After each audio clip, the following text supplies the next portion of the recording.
Hello, this is Storybooks channel. New videos are posted every day. Subscribe and click the bell. We can finish here. The head of the legal department of the ECO construction company folded the documents neatly into a plastic folder and smiled. Gentlemen, I suggest we finish our meeting at the restaurant. There's a great seafood restaurant here at the hotel. The table's set. We can go downstairs right now. The deputy general manager waved his hand hospitably toward the elevators. I sighed. We had just signed a lucrative contract that our firm had been pursuing for years. But the last thing I wanted to do was spend the evening in a restaurant. To be honest, I missed my wife and son. We've been living together for 5 years now, but I still lose my head like a boy when I see my wife. I guess I'm a one-woman man, and there's nothing I can do about it. I can't bear to be away from my family. As I stacked up the signed papers, I puzzled over what reason I could come up with to go home today. If I leave now, I'll be home by morning. True, it's quite a long drive, almost 500 kilometers. But that's okay. I have long been used to long distances and abnormal situations. Ever since I was in the army, Robert, I'm very embarrassed, but I won't be able to attend the banquet. There are problems at home, so I'm leaving right now. In any case, you will visit our firm soon, and I will do my best to make up for my departure today. I made up an excuse on the fly, and now tried not to look in the eyes of the general. That's okay, Christopher. After all, the banquet is not the main purpose of our meeting. I think we still have a lot to do. Robert smiled, and we shook hands firmly. In my room, I changed my clothes, packed my shirt and business suit in a plastic bag, pulled on the usual camouflage for the helm of my boots, and put a silver medallion on a leather lanyard around my neck. In such clothes, I felt much freer and more confident. Without wasting time, I threw my things into the car, checked the note, and in half an hour drove off the ring road onto the highway leading to my hometown. At home, thank God, I was fine, no problems. I just wanted to hug my beloved wife and son quickly. Gradually, it was getting dark. It was early fall before the prolonged rains, and the first frosts were still far away. The road was deserted. Only at the bends roadside bushes sprinkled on me, caught out of the darkness by the headlights of my car. The engine ran smoothly without strain. I lightly stoked the gas pedal, bringing the speed to 120 kilometers per hour. The cruising speed of my car. I myself rebuilt the engine vectors, spent almost a month, rewelded the sills, scaled holes, and painted. The car is a real Japanese, made for the USA. Got it to me for a ridiculous price. I remember the surprised, squeamish face of my wife and brother, but frankly, I didn't care about that. The main thing was that I liked the car. My grandfather, my father's father at the time of the collapse of the Soviet Union, confidently held on to the chair of the general director of the metallurgical plant. I don't know how, but after a while he became its owner. He managed in this turbulent time not only to save the plant, and accordingly, the workplaces, but also by carrying out reconstruction, to reach the leading positions in its branch in our country. Time passed. The plant prospered. Grandfather managed to buy and build several more production facilities, expanding the scope of his activities. One of the new areas of activity was the organization of production of steel structures for construction. This direction was headed by his son, my father. Today, on his behalf, I signed a lucrative contract for the manufacture and supply of steel, load-bearing beams for a huge construction company, bringing my father's firm to a new level. But despite some independence, all the threads of management of the huge household were at my grandfather. There are 2 of us in the family, me and my brother. We are twins. We are already over 30 untrained people can't tell us apart. At first, our parents could hardly distinguish us. I'm the oldest. 20 minutes after I was born, Stephen was born, and that sealed my fate. I don't know why, but my parents gave all their love to their younger son, forced to measure with my existence. Everything was for Stephen. Toys, tutoring. As the eldest, I had to defer to my younger brother in everything. No one was interested in my interests and desires. Stephen went to tutors, studied music, always wore a clean suit, and learned good manners. I grew up on my own. I taught myself to play guitar and enrolled in the hand-to-hand combat section. I studied averagely, but after the ninth pressed on studying and soon was in the first 5 on academic performance. What to be? I didn't think much about it.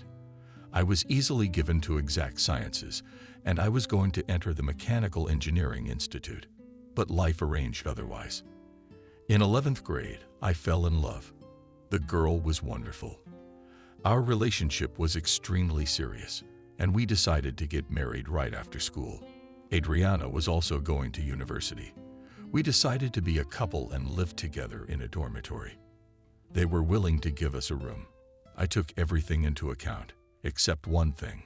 2 weeks before the wedding, when I had already bought the rings, Adriana called me and stammered and asked me to meet her. Okay, no problem. We agreed to meet at the park near the fountain. I knew the place well, as I often went there with Adriana to dance. I arrived early and had time to smoke while waiting for the bride. Finally, Adriana appeared, and not alone. She was holding Stephen, dressed in his trademark jeans and leather jacket. When she saw me, she abruptly let go of his hand and came over to me. Hi, you've been waiting a long time. As if it mattered now, it was clear to me. Stephen couldn't get over the fact that I had a girlfriend. Like everything else, she had to be his. I shrugged silently. We don't need to see each other anymore. My ex-fiancée carefully averted her eyes. All the sorrow in the world seemed to be centered in her shaky voice. I was in love. Adriana, I understand. I don't need to explain. I caught my brother's triumphant look. I turned and headed out of the park. The next day, I went to the enlistment office and applied to join the Army. My father was indifferent to my decision. I did not voice the reason for my decision. My mother didn't care about me. She was busy with another extended shopping somewhere abroad. So within 2 weeks, I received a summons, passed a medical examination, and was drafted into the internal troops. At the recruitment center, I was sent to the intelligence of internal troops, having scrutinized my body for the presence of tattoos. On my perplexed look, the warrant officer paramedic said a tattoo for a scout as a business card. It remains to fill the last name on the ass for full happiness.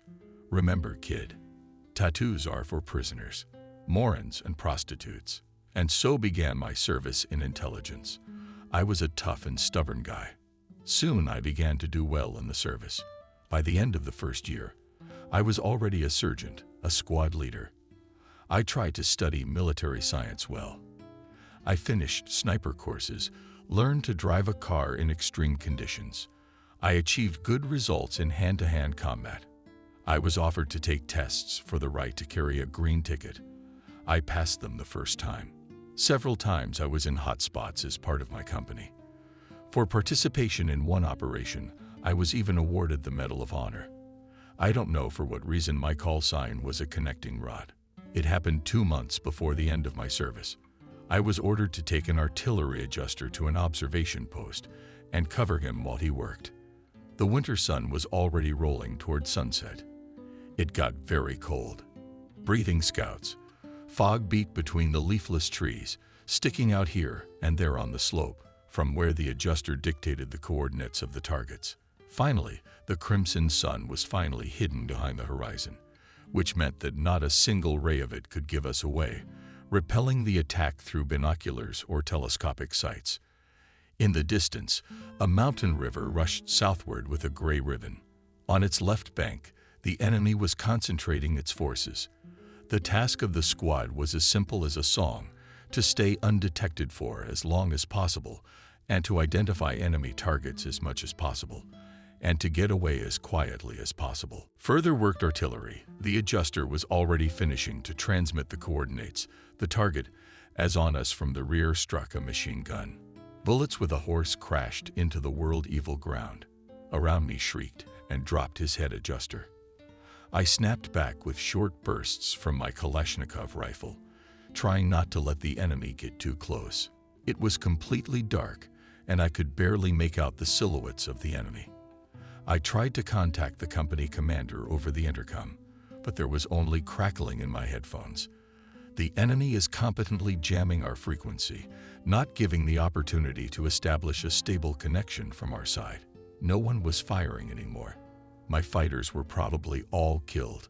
A click and my machine gun went silent. I was out of ammo. I pulled out my Stetkin pistol and pulled the bolt. Two shadows rushed toward me from the right, not aiming. I fired several times in their direction. It seemed to hit. I realized that I could not get out. But that was the order. I turned to the killed adjuster and, covering myself with his body, I flicked the radio switch, switched to the spare frequency, and began to transmit my coordinates, thus calling the artillery fire on myself.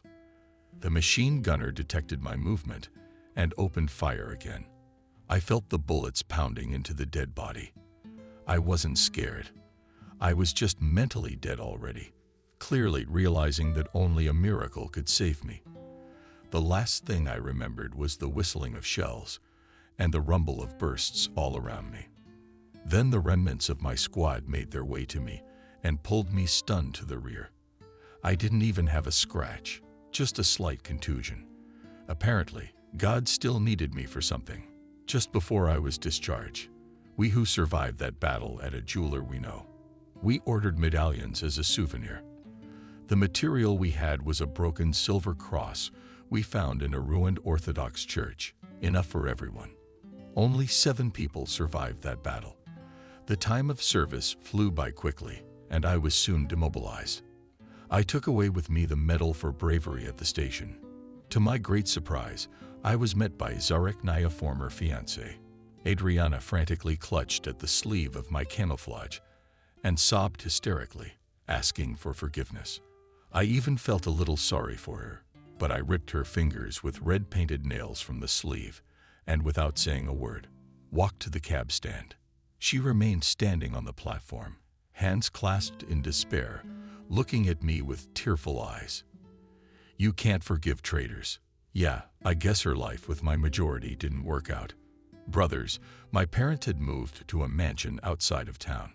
Stephen, who had graduated from the capital's technical university and was already vice president of my father's firm for economic relations, lived with them. I didn't go home for a few months. I stayed with a bachelor army friend. I applied to the Institute of Mechanical Engineering, arranged to live in a dormitory. I had no desire to meet my relatives, and even less with my brother. A month after my return, my grandfather found me. We drank tea with him for a long time in a small room in the dormitory. And then he unexpectedly offered me a job at the Combine as an auxiliary worker in the machine shop. What did you think? A director. I needed the money. The work schedule was flexible enough, so I accepted. I worked that way for almost 5 years. I met a pretty girl named Betty at a party, and after 6 months of courting, I got married. I didn't plan a big wedding on her, but on the day of the wedding, my parents came to our banquet with a table. Betty was shocked. She stared at my brother and me for a long time, marveling at our resemblance. My father gave us an apartment and a car for the wedding. My young wife was over the moon. She did a slow dance with my father and brother. And at the end of the evening, I happened to catch a lustful glimpse of my wife alone. A year later, we had a son out of happiness. I was as if in space. We lived with our relatives. Stephen stopped by to visit us a couple of times, but no creeping towards Betty on his part. I did not notice. 6 months ago, I successfully graduated from the institute, and my father appointed me deputy head of the marketing department. In my firm, I was directly subordinate to my brother. I started traveling, auditors, signing contracts. Everywhere Stephen put me. My wife was initially dissatisfied with my frequent absence, but then she got used to it. That's how we lived all this time. The car brought the hell back. I think I dozed off, took to the curb and pulled over, turned on the emergency lights, got out of the car, and did a few push-ups. Patted myself on the cheeks. It was early. I began to fall asleep still. Only the first hour smoothly moved from the place. The road, like a gray snake, wriggled under the wheels. Behind the next corner of the headlights illuminated a large black car pressed against the curb. I could clearly see a thin female silhouette desperately struggling between the two large black figures. Her chances of success were practically non-existent. The highway was empty at this time, and there would be no one to help her. I looked up at the sky. The torn disk of the moon was serenely casting a bright light on the road. Buttman was not visible, and they are not found in our area. Not many people scream in the night, caught in the clutches of a merciless predator. Alas, such is the prose of life. Tomorrow they'll find a corpse of a young girl in the roadside bushes. And I haven't slept. I haven't sobered up yet. After last night's drunkenness, the operative will swear to himself. But look, the scene will start a criminal case, which will never solve another grouse. After a while, the girl's body will get to the cemetery, and the file with the case will eventually settle in the archives. I got out of the car. Two big young men, dragging desperate highway patrolmen. A girl in a black SUV. She tried to scratch and bite, but a slap on the back of the SUV's right rear window was missing, and a light cigarette smoke was wafting from it. Finally, the guys rolled the woman up and carried her to the car. It was clear how this was all going to end. The thugs paid no attention to the blue Suzuki. Too small a bite could drive such a Kolimamaga. I headed leisurely toward the black car, hiding my baseball bat behind my back for the time being. And I was told it wouldn't come in handy. Oh yes, it is. The girl realized the situation had changed and started lashing out again. I got close to the participants in the crime drama. Apparently, in some subconscious way, the dashing fighters realized that the one who approached was not just a sucker. A beastly sense of danger had penetrated their uncluttered brains. "Let the girl go," I said firmly. As soon as the nearest thug tried to say something, I hit him in the face with a bat, without swinging. As instructor Petrenko taught, there was a characteristic crunch and the opponent fell on his side. The second one let the girl out of his hands and rushed at me. He tilted his head like a bull. I took a step to the side and, with the knuckles of my fist, hit him in the temple. He collapsed on top of his coworker without a hitch. A car door slammed. A third character appeared, a pistol gleaming in the moonlight. I moved out of his line of sight, and in one leap I was next to him, tail on top of his Barrett, and pressed the magazine eject button. It was heard as it fell to the asphalt. At the same time, I turned on the safety flag. The subject, who had not raised anything, pressed the trigger time after time, but no shot was fired. I pulled the gun out of the poor guy's hands and, with a palm strike on the codex, knocked him out. I bent over and lifted the magazine. There was silence. The girl had disappeared. A red shoe and purse lay on the pavement. I pulled out my knife and carefully slashed all four tires. Sharp honed tans easily opened the rubber, once again inspected the battlefield, and headed to my car. Shoved the trophy pistol under the seat. Just a moment, and I was already driving on the highway again. After 500 meters, I saw a girl with a limp, walking briskly in my direction. She didn't even know to hide in the roadside bushes. I pulled up beside her. "Get in." I opened the right front door. She looked at me stunned. "Get in, don't be afraid." They drove off. She stood silently for a while, then hesitantly climbed into the front seat. "Here." I handed her a bag and a shoe like yours. She silently took her things and clutched them to her chest. She didn't look in my direction. "Where are you going?" I asked the right question. To my amazement, she named my city. I smiled and increased my speed. As we pulled in, I knew her story. The girl's name was Kathy. 20 years old, father gone, mother alcoholic. Last year, Kathy finished school and came to the capital. She didn't get into university, tried to find a job, but couldn't. A friend offered to earn money with her body. A pimp showed up. They took her passport and let her get away with it. She's been at it for over a year. So far, the young one's a success. Then they'll put her on drugs and sell her to an underground brothel. In 3 years, she'll die of an overdose. It's a short story, but it's so real. Knifely was taken with a friend to a client tonight. He likes them young. The friend stayed, and she went home to the city I live in. Cab driver started harassing her, got his, and threw her out of the car. Then these three guys showed up in a black Lexus. I don't know how it would have ended if it wasn't for me. We got into town early in the morning. I dropped off my passenger at the address, a crumbling one-story cinder block barracks. I drove home. On the way, I stopped by a convenience store and bought a bouquet of flowers, candy, and a bottle of champagne. There was an unfamiliar car in my parking space. Strange. I went up to my floor and opened the door to my apartment. I walked into the kitchen, put the bottle on the table, and headed for the bedroom. Trying not to make any noise, I opened the door. They lay cuddled together like newlyweds. Betty laid her head on his hairy chest and sang sweetly. Ideal. Sleeping next to her was me, or rather, my other self, my twin brother. He hadn't even covered himself with a blanket, exposing his junk.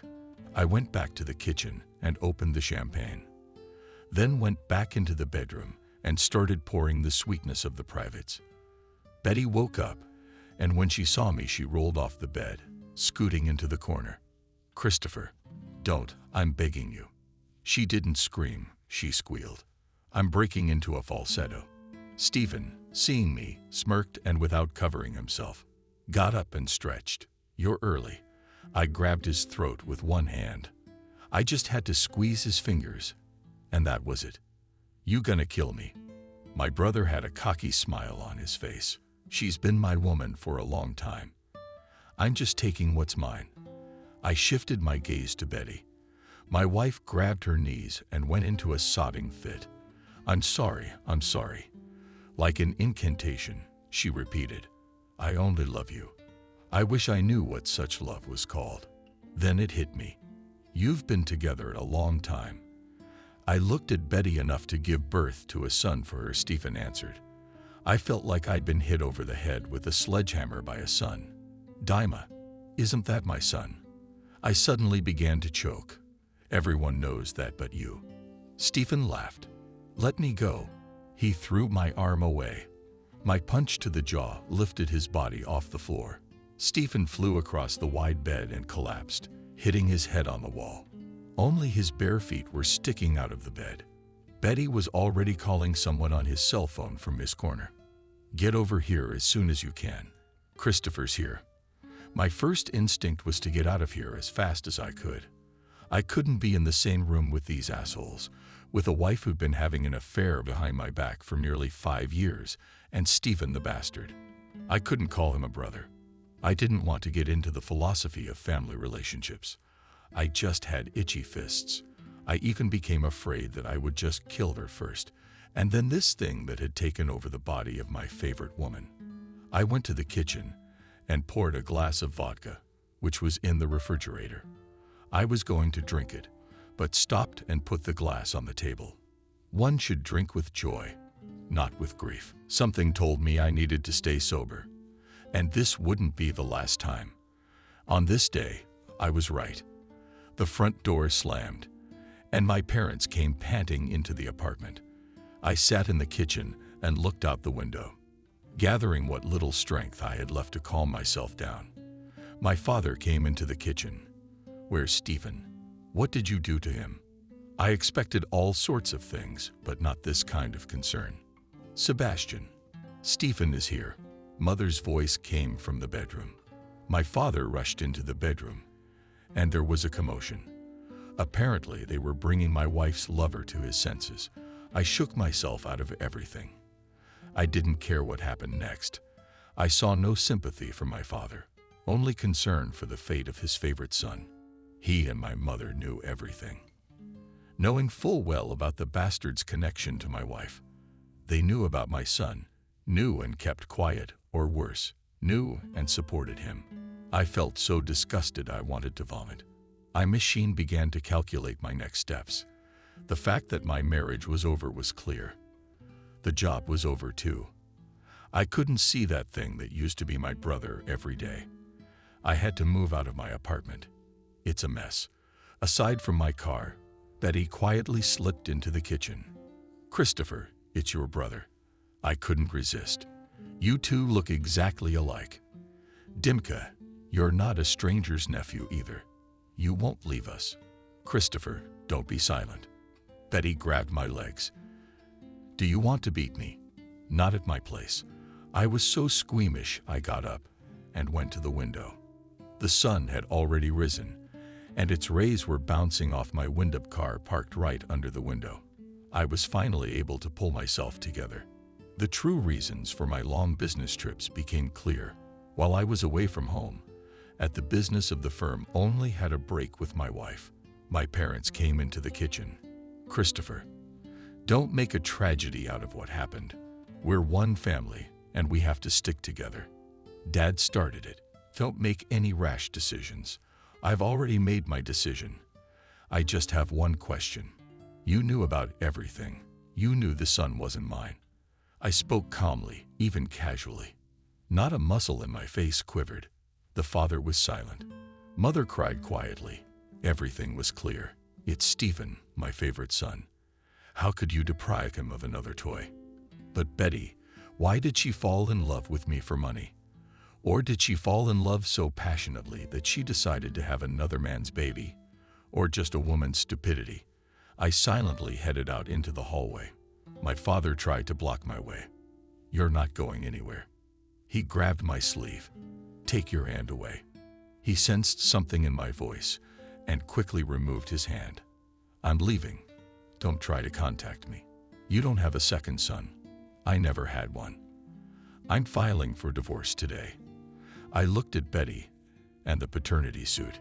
"Dimka has his own father. Let him raise him. He's your son. He loves you. You're not gonna leave him and me. I won't give you a divorce." Betty was hysterical. Dad slapped me on the cheek with the palm of his hand. "What are you talking about? Come to your senses. This is your wife and son." I grabbed him by the chest. The mother screamed. "Christopher, don't you dare. That's your father. If you touch me again, I'll beat you to it, you old bastard." I pushed my father away from my mother, grabbed my unopened bag, walked past the smirking Catholic standing in the bedroom doorway, and out onto the landing. "Christopher, don't go." Betty's hysterical scream was the last thing I heard before the door slammed shut. I was choking with rage. I stared blankly in front of me for a while. Then I started the engine and drove along the white lime-painted curb. Before my eyes stood a smirk, Stephen's whole face. With what pleasure I would have smeared his insolent face against the wall. But was it worth going to jail for? I guess not. I ended up alone with no wife, no son, no family, no job, and no place to live. Renewed, so to speak. What's up? I've got to find a place to live. I pulled out my cell phone and dialed the familiar number on the other end. It was answered very quickly. "Hello, it's the Elephant." I was driving the car with one hand and holding my cell phone in the other. "It's Christopher. I've got a minute." "Hello, Crank." To my army buddy, I was still Shatmanov. He was reluctant to call me by my first name. His habit used to annoy me a little. But now it's warmed my heart. I'm going to have to stay somewhere for a while again. I haven't decided whether to tell my friend about my troubles or not. I'm in trouble. I don't have a place to live yet. I see. The Elephant caught my thoughts on the fly. "Why don't you come to my place?" "There's a place here." Half an hour later, we were drinking fragrant tea in the kitchen. I categorically refused the offered food. After what I had been through, I couldn't eat a bite. My cell phone cried. Betty's name appeared on the screen. I disconnected the call. I had a fight with my wife. They'd poured me some hot tea. He asked with a wry grin. "It's much worse than that." I replied with a sigh. "Much worse." The Elephant fell silent, understandingly. He knew what worse meant. "Are you ready? We can go right now." My friend looked at the clock here, not far away in the private sector. Half an hour away. I didn't speed behind the Elephant's car. In fact, we hit a dirt road. And after 20 minutes, we pulled up to a small house standing in the back of a neglected lot. It's an inheritance from my grandmother, the elephant explained. I don't know what to do with it. I'm sorry to sell it, and I don't have time to work on it. So far I've set up a man's den here. Come in, elephant. He opened the lock on the gate and let me through, and a path barely visible in the grass led to the house. Well, look. The elephant opened the door hospitably. Live as long as you want. He approached the cast iron one standing almost in the middle. There is wood, and the stove heats up very quickly, a couple of piles. And it's Tashkent here. You can walk around in your underwear. It's not cold yet. The elephant opened the damper and looked inside the cast iron fireplace. Anyway, I have to go to work. And you get settled. If anything, call me. He went out. And after a while, I heard the sound of a car pulling away. I went to get my bag, took out my jeans and t-shirt, hung them on the back of a chair. Let them hang them. They didn't fit in the bag. I looked around curiously. Inside the house was clean and cozy. The cabin itself was made of basic logs, and there was a persistent aroma of Smolensk pine in the room. The walls were not stapled, but simply chicken scrubbed and covered with colorless varnish. This gave them a noble matte shade. The ceiling was uncomplicatedly stapled, meticulously worked planks. All the wooden parts were made on conscience. It was evident that the cabin was built capitally and for a long time. The few pieces of furniture were old and almost antique. A folding sofa covered with a motley oriental rug stood against a blank wall. By the window itself was roughly boarded up from throws and boards. The table in the corner hummed old. I remember another Khrushchev refrigerator, a Dnieper. At the opposite wall stood a dam and a cabinet from the times of the cult of personality. On the floor was a thick pallet, obviously handmade. On the thin carpet above the sofa hung several hunting knives, without sheaths, and an old rifle without a bolt, giving the whole place a hunter's charm. The sleepless night was taking its toll. I turned off my phone. Inundated with calls and texts from Betty, I covered myself with a blanket and fell asleep on the couch. When I woke up, it was almost dark. I tried to remember the slipped-away dream, but my brain refused to obey me. All that was left was the longing gnawing at my insides. I looked in the refrigerator. I see. It would be weird if there was anything in there. I pulled on jeans, a tank top, sneakers, and threw a camouflage jacket over my head, put on my favorite black baseball cap without a visor, locked the front door and headed for the car. It was already noticeably chilly. I closed the window and pressed the gas pedal. The car was rushing along the ring road. The torpedo slammed into the night air. I didn't know the neighborhood well and navigated by the glowing storefronts. The private sector was replaced by two-story barracks, built once for the workers of the furniture factory, some of which had lighted windows. At the end of the street, I saw the green window of a grocery store. I lurked with alcohol, took a couple of bottles of Dagestan brandy, 2 packs of dumplings, a couple of cans of dry potatoes, cucumbers, bread and some canned fish, and 2 dozen eggs. It seems to be enough for the first time. But how long would it last? This first time, I had no idea. At the checkout, I held out my card sleepily. The burly aunt swiped it several times on the terminal and looked at me disappointedly. "Access to the card is blocked," in a strained voice, she said. "Don't worry, I'll pay in cash." I held out the money, picked up the bags, and walked to the car. It made sense. Pops blocked my cards. What a bitch. I mean, it was my honestly earned money, my barely used paycheck. Good thing I cashed out almost half of it. I pulled my cell phone out of my pocket. Shit, I turned it off when the screen lit up again. A barrage of messages and missed calls rained down on me. Without reading, I deleted the garbage and drove home. To turn around, I had to drive to the end of the alley to the intersection. I had already turned left when my attention was caught by a commotion near the archway leading into the courtyard of a 2-story barracks. Against the wall of the house, 6 in a pile, stood a few stripped, frustrated girls and watched tensely as 2 guys methodically beat their nearly stripped colleague. One of them was holding the unfortunate prostitute by the hair, winding it around his arm for convenience. I rolled down the right window. The execution took place in silence. The guys were engaged in their usual business, bringing up their ward. The girl did not resist and obediently bore rather strong blows. She only moaned pitifully. She did not even try to escape from her tormentors. It's understandable. Occupational hazard. Pimps educate the contingent to interfere. The girl was no longer on her feet and collapsed under the lantern. For a moment, her bloody face was in the light. Her producers did not stop beating her. Only instead of using their fists, they started kicking. The victim was no longer moaning, but wheezing. Her face looked familiar. That's right. That's my nocturnal knocker. An associate, in fact. And scouts don't leave their own behind. I jumped out of the car with a baseball bat. "Hey, stop hitting her," I shouted, rapidly approaching the place of execution. One of the managers turned around, showing me his face. This is what I was waiting for. The impact crunch and thud of a fallen body. The second character reacted instantly and rushed into the back alley.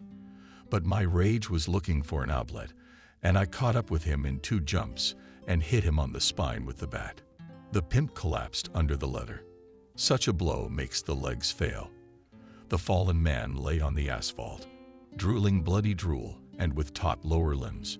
I looked around. No help was needed. I carefully picked up the lying maiden and gently placed her on my shoulder, carried her, and put her in the car. She only looked at me with eyes frozen in a mute scream and moaned quietly. I turned around and drove home, avoiding the potholes. Kathy was lying on the couch, and I cut off her rags with a knife. When I saw the naked body, I shuddered involuntarily. There was one big bruise on her stomach. Her legs are bruised, and there are cuts on the inside of her thighs and epoch marks from extinguished cigarettes. His face is broken and swollen. What kind of brute would you have to be to abuse a woman like that? I gingerly felt her limbs and ribs. The girl was moaning normally. Looks like the bones are intact. But I'd already realized I couldn't do it. We can't take her to the hospital. Labila. She'll call the police right away. I dialed the elephant's number. Half an hour later, he arrived with a bearded man. Sam. A doctor. He introduced himself. Where's the body? That's his humor. The doctor gave her an anesthetic shot. Peroxide washed her wounds, bandaged her up. She's lucky. Her bones are intact, but she's in bad shape. This is a knife. He handed me a red packet. Give me 2 pills every 600 hours. Don't worry, your friend will pull through. I shook his hand and looked questioningly at the elephant. A molder. He caught my eye. I don't need anything. Robert has already paid me back. The elephant patted me on the shoulder, and he and the doctor left, and I moved the chair closer to the girl lying there and poured myself a glass of cognac. When I was a kid, I loved riding the railroad. I liked to look out the window, especially when the train was at the station. The station was always on the right as the train traveled, and on the left was the oncoming track. When a train was hitting it, it gave the impression that our train was moving and the oncoming train was standing. But once you looked to the right, the illusion of movement was gone. It reminded me of my family life. I kept looking to the left, mistaking the illusion of motion for truth. But in reality, my train was standing still, and in my so-called happiness, I never bothered to look to the right. It was only now that I began to realize that the situation was quite satisfactory, and that she was losing face next to me on the pillow. One and the same. The rest was just a romantic adventure. The wife knew exactly what she was doing. She knew perfectly well that the baby would look like me anyway, so she gave herself to my brother with enthusiasm, with all her body and soul. At the same time, piously believing in family values, diligently imitating with me numerous orgasms, so that I did not suspect anything. My parents knew everything from the beginning. They were quite happy with the situation. Grandson, in any case, they're all the more from their favorite son of the hair, and I would be quite content with scraps from the bar's table. From the point of view of my parents and Betty, Nothing egregious happened. A little embarrassment the horny husband found out, but he'll get over it and return to the family. We just have to wait. And they waited, blocking all my payment cards, thus leaving me without money, regularly sending a message and calling Betty. The content was familiar. I love you. I'm sorry. We'll have another son of yours. Then her mother joined her. It was trying to shame and push pity. It was hard to manipulate me. I cut them out of my life completely, cut off all ties. If they all, including not my son, fell through the ground, I would just shrug my shoulders and breathe a sigh of relief at being rid of those things. I didn't hesitate to file for divorce. Along with the paternity suit, the court ordered a genetic evaluation. No matter how much my family protested, calling me paranoid and scum. Bottom line, I'm not the father. You should have seen their disappointed faces. I wonder what they were hoping for. Then there was the trial. It was November and the frost was gripping my cheeks. We arrived at the hearing with an elephant. He had been patronizing me lately, trying to always be there for me. All these judicial adventures have simply got to me.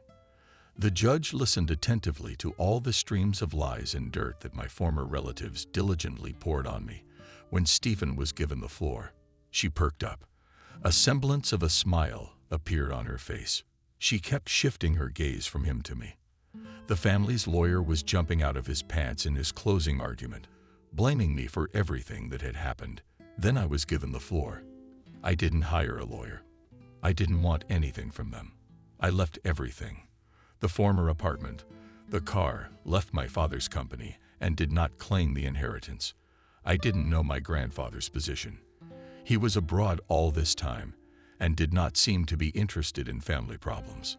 Finally, the judge announced the decision: divorce. No alimony for either son or wife.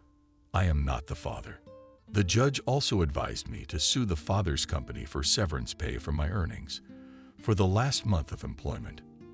At this, she gave a very expressive look to my father, who even folded under her gaze. Hammer blow. And the elephant and I headed out. My car was parked in a parking lot about 500 meters from the courthouse.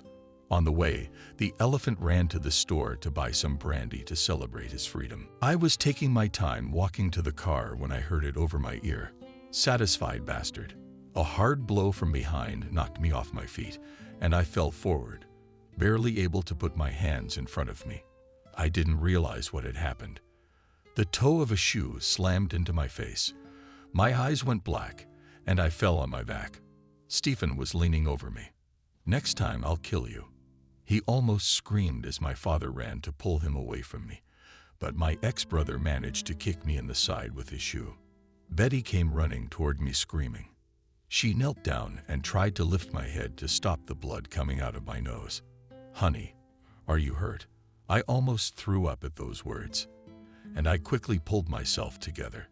It took me a second to get to my feet. I pushed away Betty, who had become a stranger, and turned to your brother out of the corner of my eye. I saw an elephant running across the street toward me. There was a crowd around us. Yeah, a lot of people were taking pictures on their phones. Stephen broke free from my father's grasp and lunged at me. That was his mistake. I met him with the back of my hand to his forehead. He froze for a moment, then collapsed like a Leatherman at my feet. I didn't finish him off. Somebody in the crowd clapped. A police car pulled onto the lawn. They're right on time, as always. I'm on my way to the station in handcuffs. Stephen came to his senses and filed a report against me for brutal, gratuitous beating. All the family, except Betty and my ex-mother, confirmed it. But then the elephant appeared on the scene with the cell phone footage. Everything fell into place. I was swayed and offered to file a report on Stephen. But I spit under my feet and, accompanied by the elephant, went out. How did the tour of the station end for my ex-family? I don't know. The only thing I remember was my mother crying, frozen with terror in her eyes. Was she starting to get it? Toward midnight, the cold began to make itself felt.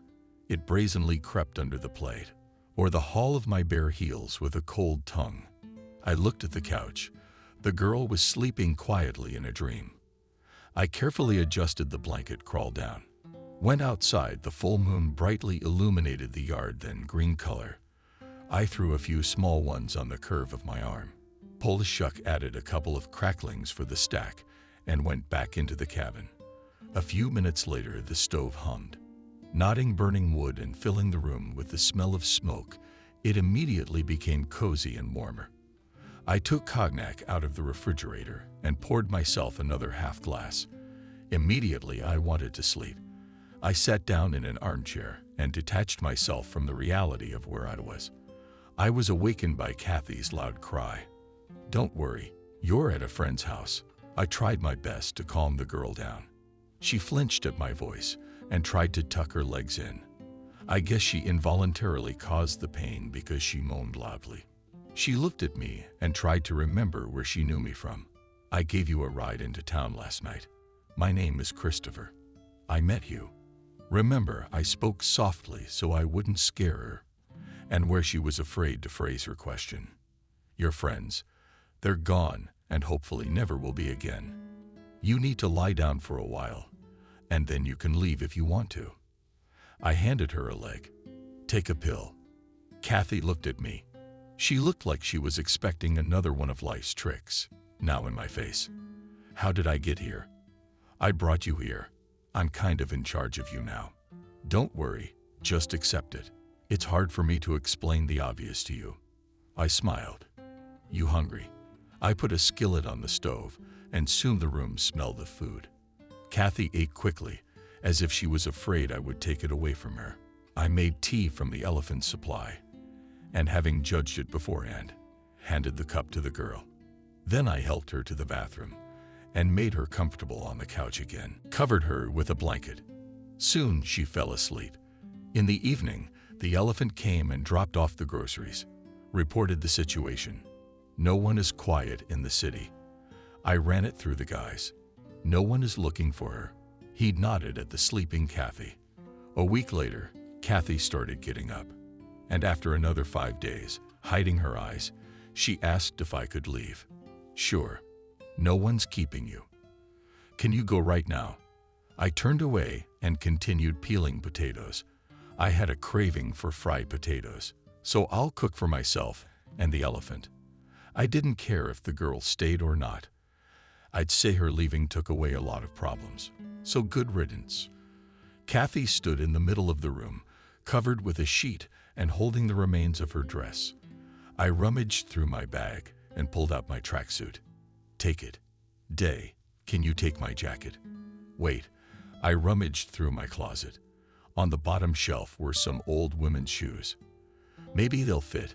I put them in my clothes, and immediately I looked like a retired warrant officer. "Do you want me to drive you or call a cab?" "Better a cab." And ours waved. "Thank you." The cab came quickly. I didn't go to see Kathy off. She's not a little girl. It's hard to get a man out of shit, especially if they don't want to. Prostitutes come in many ways, not always forced. It's not my problem to raise her. You helped me out. You can't save everyone from here on out. A week after the divorce, my cards came back on. I got my last month's pay and severance pay. I was having more fun, but it couldn't last. I had to find a job at my father's company. The way was closed to me, as well as to other production facilities in our city.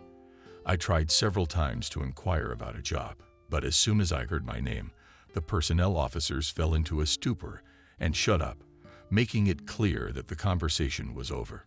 Only one manager of a small factory, smiling affectionately, advised to turn to Dr. Sebastian, I mean my father, and with him to solve the problem of employment.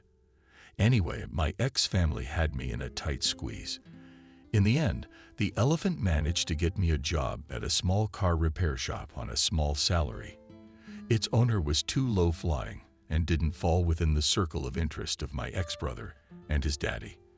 I didn't make any plans yet and was going to spend the winter at the elephant's house, and in the spring I was going to go to the east of the country in search of work. One late afternoon, there was a timid knock at the door.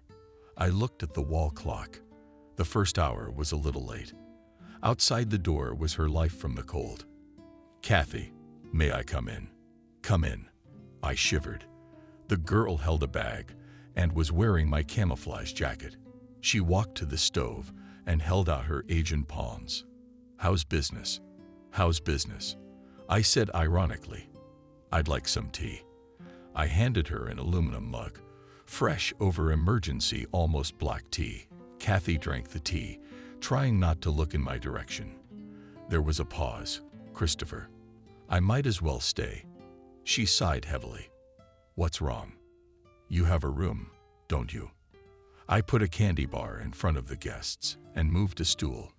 A neighbor has taken the room as a coffee table. He'll give it back if I get into bed with him. He says I'm not worthless. I've been living with a friend all this time. She's getting married, so she kicked me out. The girl looked at the fire in the stove. I have nowhere to go. The only thing left for me to do is to throw myself in the noose. Tears came out of her eyes. So you're talking about the rope? I grinned. She looked at me with a look that made me choke on my laughter. It was clear. You can stay. Except I have one room and a couch. One. You're against the wall. I'm on the edge. I'm spreading my arms. We'll figure something out later. In the morning, the elephant arrived. He wasn't surprised to see Kathy. Let's go and talk. He went out to the yard first. There's a job, but it pays well. It's a long way to Siberia. Today, we have to meet the customer. Preliminarily, I was told that the work will be on the Army specialty. The elephant shook his lips. A hot spot, huh? Dealing with corrupt politicians. I was disappointed. It looks like something else. We'll see on the spot. The elephant grinned. We can always say no. Where do we meet? At the Troika restaurant? They'll come to us. The elephant went to the car. Get in. Let's go. I went back for my jacket. I nodded to Kathy and followed the elephant. In a restaurant with a dubious reputation. There weren't many people at this time. A couple of people at the window were getting healthy. And me and the elephant. After a while, a man came to our table and, without asking permission, sat down across from us. His whole appearance emphasized solidity, and at the same time he resembled a cobra preparing a goose for a throw. Ex-military, a special forces man, perhaps. Invisible vibes of danger mixed with the scent of expensive perfume. Fog, sharks, or our table completed the image. Stylish gray suit with a small checkered pattern, worn over a blue shirt with no tie. An insanely expensive Swiss watch and a platinum ring. On the ring finger of his left hand, exactly the kind of ring a confident man should wear, a successful man. My name is Robert. He began without preamble. I take it this is the man you were talking about. The elephant nodded. Let's get right to the point. Do you know who I represent?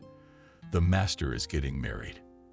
At that, our interlocutor smiled and is about to retire, handing over his business to his daughter. He recalled her from London and began to familiarize her with the business.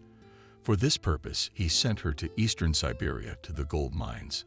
Nellie flew safely to the place, settled in a hotel, and disappeared. She didn't contact him for a week. Naturally, the owner got worried. We'd managed to find out that Nellie was kidnapped by local scumbags not for ransom, but mainly for sexual pleasures. He's holding her in the taiga at a ranch. We know the place. Robert ran his hand over his face as if to relieve fatigue. We need to get her back.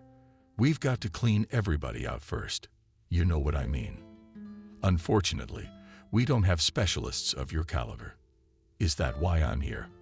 What's the price? The elephant has spoken. $5,000 each now and 10 after the issue is resolved. 20.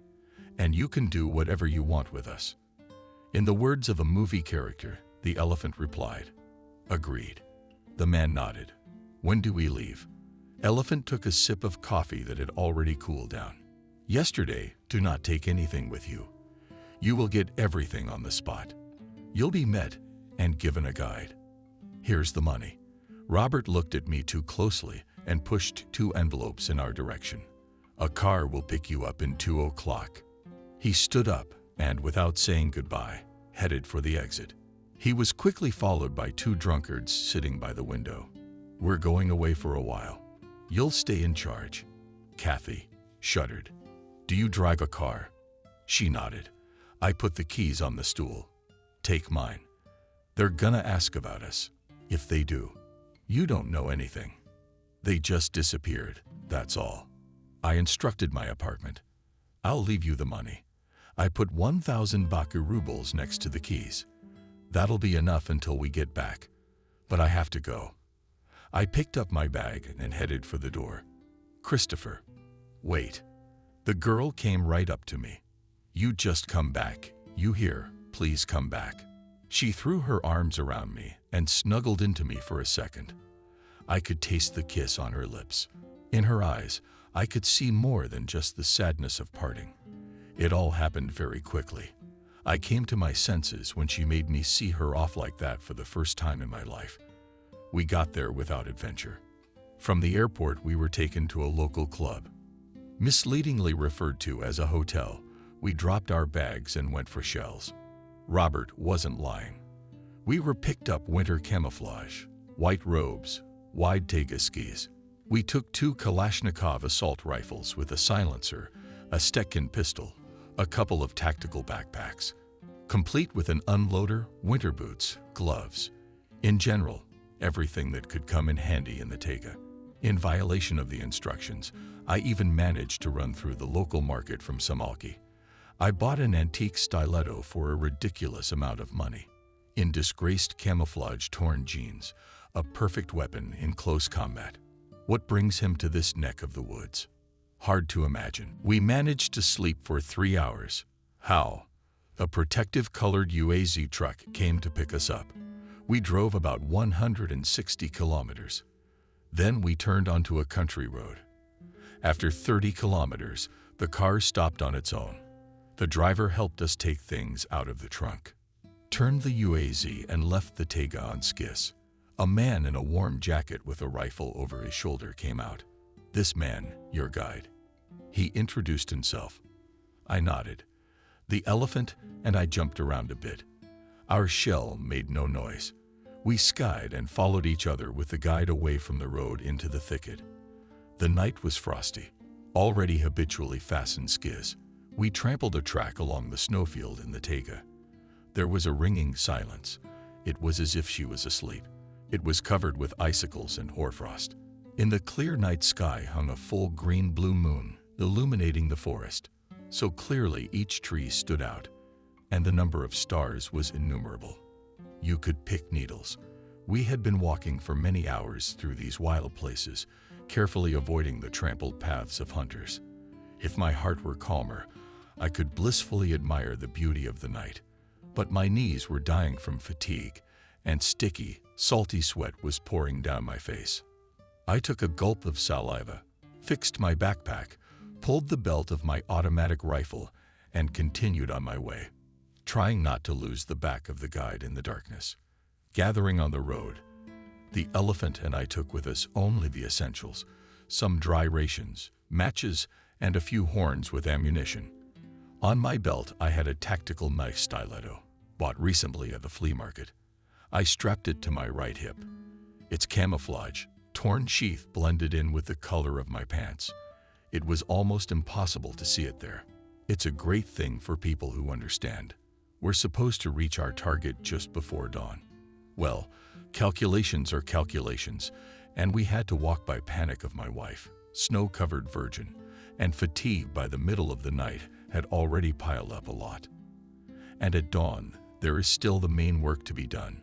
Having thrown us in these hours to stop is impossible. We got into the rhythm of movement, and any stop could throw off the breath and relax. It's a pleasure to stomp through the taiga at night. God forbid you move your leg or break anything. You can't get out of the taiga by yourself. How many people died like that, went into the taiga, and never came back? I rhythmically moved my feet, helping myself with sticks, trying to breathe in time with the movement. The terrain was mostly flat, though a few times I had to roll down some low slides. But that was all right. We should be there soon. And by my calculations, it wasn't far now. Suddenly, I felt someone's unkind gaze on me. I even flinched. He's not slowing down. I looked around. No one. Was it just me? Unused to trusting my senses, or should I say instinct? That animal, subconscious sense of impending danger. It's never failed me in war or in everyday life. So there is something or someone here. I turned around. The elephant was methodically swinging his ski poles and following me along the trampled track. I wondered what I had imagined. Maybe it was a rogue bear. I didn't want it on my head.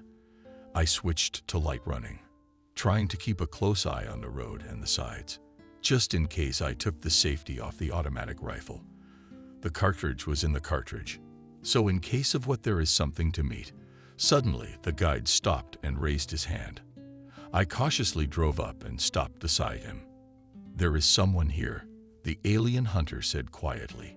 "He's watching us. Should we attack or something?" I was breathing hard. I was tired of civilian life. I don't know. If he wanted to, he would have attacked us long ago. I smelled him 200 hours ago. He's coming from our right about 100 meters away. I cautiously looked in that direction, but I didn't see anything. I looked back and looked at the elephant crouching with the machine gun. "What are we going to do?" quietly asked the guide. "Do the job." I looked expressively at the machine. "Let's go." It was time to show the hut, but there was a forest all around, and there was no sign of habitation. Suddenly, it seemed to me that the frightened guide had lost his way, but he stopped and waved to me. "It's gonna be the edge. We're at the target. You're on your own from here. You got a map. You'll reach the point on your own." The guide turned his skis around. "Good luck. Aren't you afraid?" "Alone. I've been in the Teva since I was a kid." The man shrugged his shoulders and, without looking back, walked along the trampled track in the opposite direction. Soon his back, illuminating mine with moonlight, disappeared behind the trees. In about an hour it should be dawn, but the moon seemed to shine even brighter. For our expedition, such weather is worse than the worst enemy. I'd rather have fog and snow, but such was our luck. "The elephant has arrived." "Well, Commander, we start quietly," he said and adjusted the belt of the machine gun. We slid toward the lodge, hiding in the shadows of the trees, trying to keep Luna to our left so that our shadows merged with the solid wall of the forest. At last I saw at the opposite edge of the clearing Dalevskaya in the moonlight a long structure enclosed by a fence of reflex sheets-based iron. The two windows facing the edge of the forest, where the elephant and I lurked, were dark. Almost closely adjoining the house was a barn made of logs, and farther away in a special area, barely covered with snow, was dark. The historical monster of thunder was a helicopter, sabers, blades. On the side opposite the house, there were several tanks, probably with fuel for the helicopter. Somewhere nearby an engine clattered, generating electricity. At the entrance to the lodge it dimmed. An uneven blue-colored flashlight came running. I pulled my night binoculars out of my unloading and brought them up to my eyes. There didn't seem to be any dogs. We started off as if we were on a roll. I felt a familiar shiver run down my spine. The feeling of the last seconds before the attack, when it is impossible to stop, as it is impossible to stop a snow avalanche that has begun its movement. Without turning his head, he waved his hand, and in perfect silence, the figure in a white coat zigzagged towards the fence. In a few seconds, the elephant was already on the other side and took up a position at the side wall, holding the entrance in his sights. I overcame the obstacles in one leap and stood close to the door, put my palm on the handle, and gently pulled the door towards me. It moved towards me and stopped, as if it was bumped into something. I see. With the usual hook, holding the automatic behind my left hand with my right, I pulled out a knife and slipped the blade into the slot. Lightly pressed upward, pulled at the door toward me, and slowly lowered the hook so it wouldn't yank open. Carefully, he opened the door. Silence from the cabin smelled of lodging, onions, stew, gun grease. Behind me, an elephant crept through the doorway. Just in case of fear and neon tiptoe, I slipped inside, moving quickly and silently, putting soul by soul, judging by the life-affirming ramp up to the wearer. Musa from behind a closed door leading to a side room. 2 natives were sound asleep. I slid like a shadow along the wall without taking my finger off the trigger. Where is the third? And the prisoner? As if answering my minute question from behind the other door, I heard a characteristic slapping and a loud, prolonged groan. I gently pushed the door open and peered through the crack. A big male was grooming a woman on all fours. Well done. With such fervor that she occasionally hit her head on the headboard of the bed. Good thing there was a mat hanging there. Softened the blows I could clearly see in the darkness rhythmically moving white in the ass of the man. There was an example of the most tender intergender friendship inherent in a partner who understood each other well. It didn't look like the damsel from To Her Beau. Not willingly I let him live for a second, and then I pulled out, stellet, and put it to the hilt between the ribs right in the heart through my body. Like a discharge of electric current ran inexpressible sensation, transmitting itself to the enemy along with the impact of the knife. The moment when the man you killed leaves the life, and it's as if you see his flying soul. I felt like an angel of death for a moment. The male silently fell face down on the maiden. She had already opened her mouth to scream, but I had time to put my glove in it. The maiden fell silent, spinning her eyes frantically. Behind my back, the elephant automaton clicked softly twice. For a moment about the light in the corridor, not bright flashes. 2 bodies returned to the beds and froze, convulsing, clearly emphasizing the feat in a fading rhythm. Illuminated by the full moon, the Tega froze in a light stupor in the silvery moonlight. Dimly cast white coats, tall pines. I pressed the 2 tangent 3 times. The radio station quietly took a chance. The signal was received. Half an hour later, I heard the approaching rumble of a helicopter. The elephant had pulled onto the porch, a bound maiden. She was lunging, trying to say something and trying with all her might to spit out my glove sticking out of her mouth. Maybe he'll untie her, the hardy elephant said doubtfully. So that she bites us no more, or what? We'll turn her in, Daddy. Let her deal with it. We've done our job. I and the elephant picked up the girl under the arms and dragged to a helicopter. The pilot keeps the engine running, and the propeller blades revolved, raising a blizzard of snow. Take it, I shouted to the chief of security, standing on the top step of the gangway. He stretched out his hand and pulled the girl inside the car. I put the machine gun behind my back and started to climb up the ramp.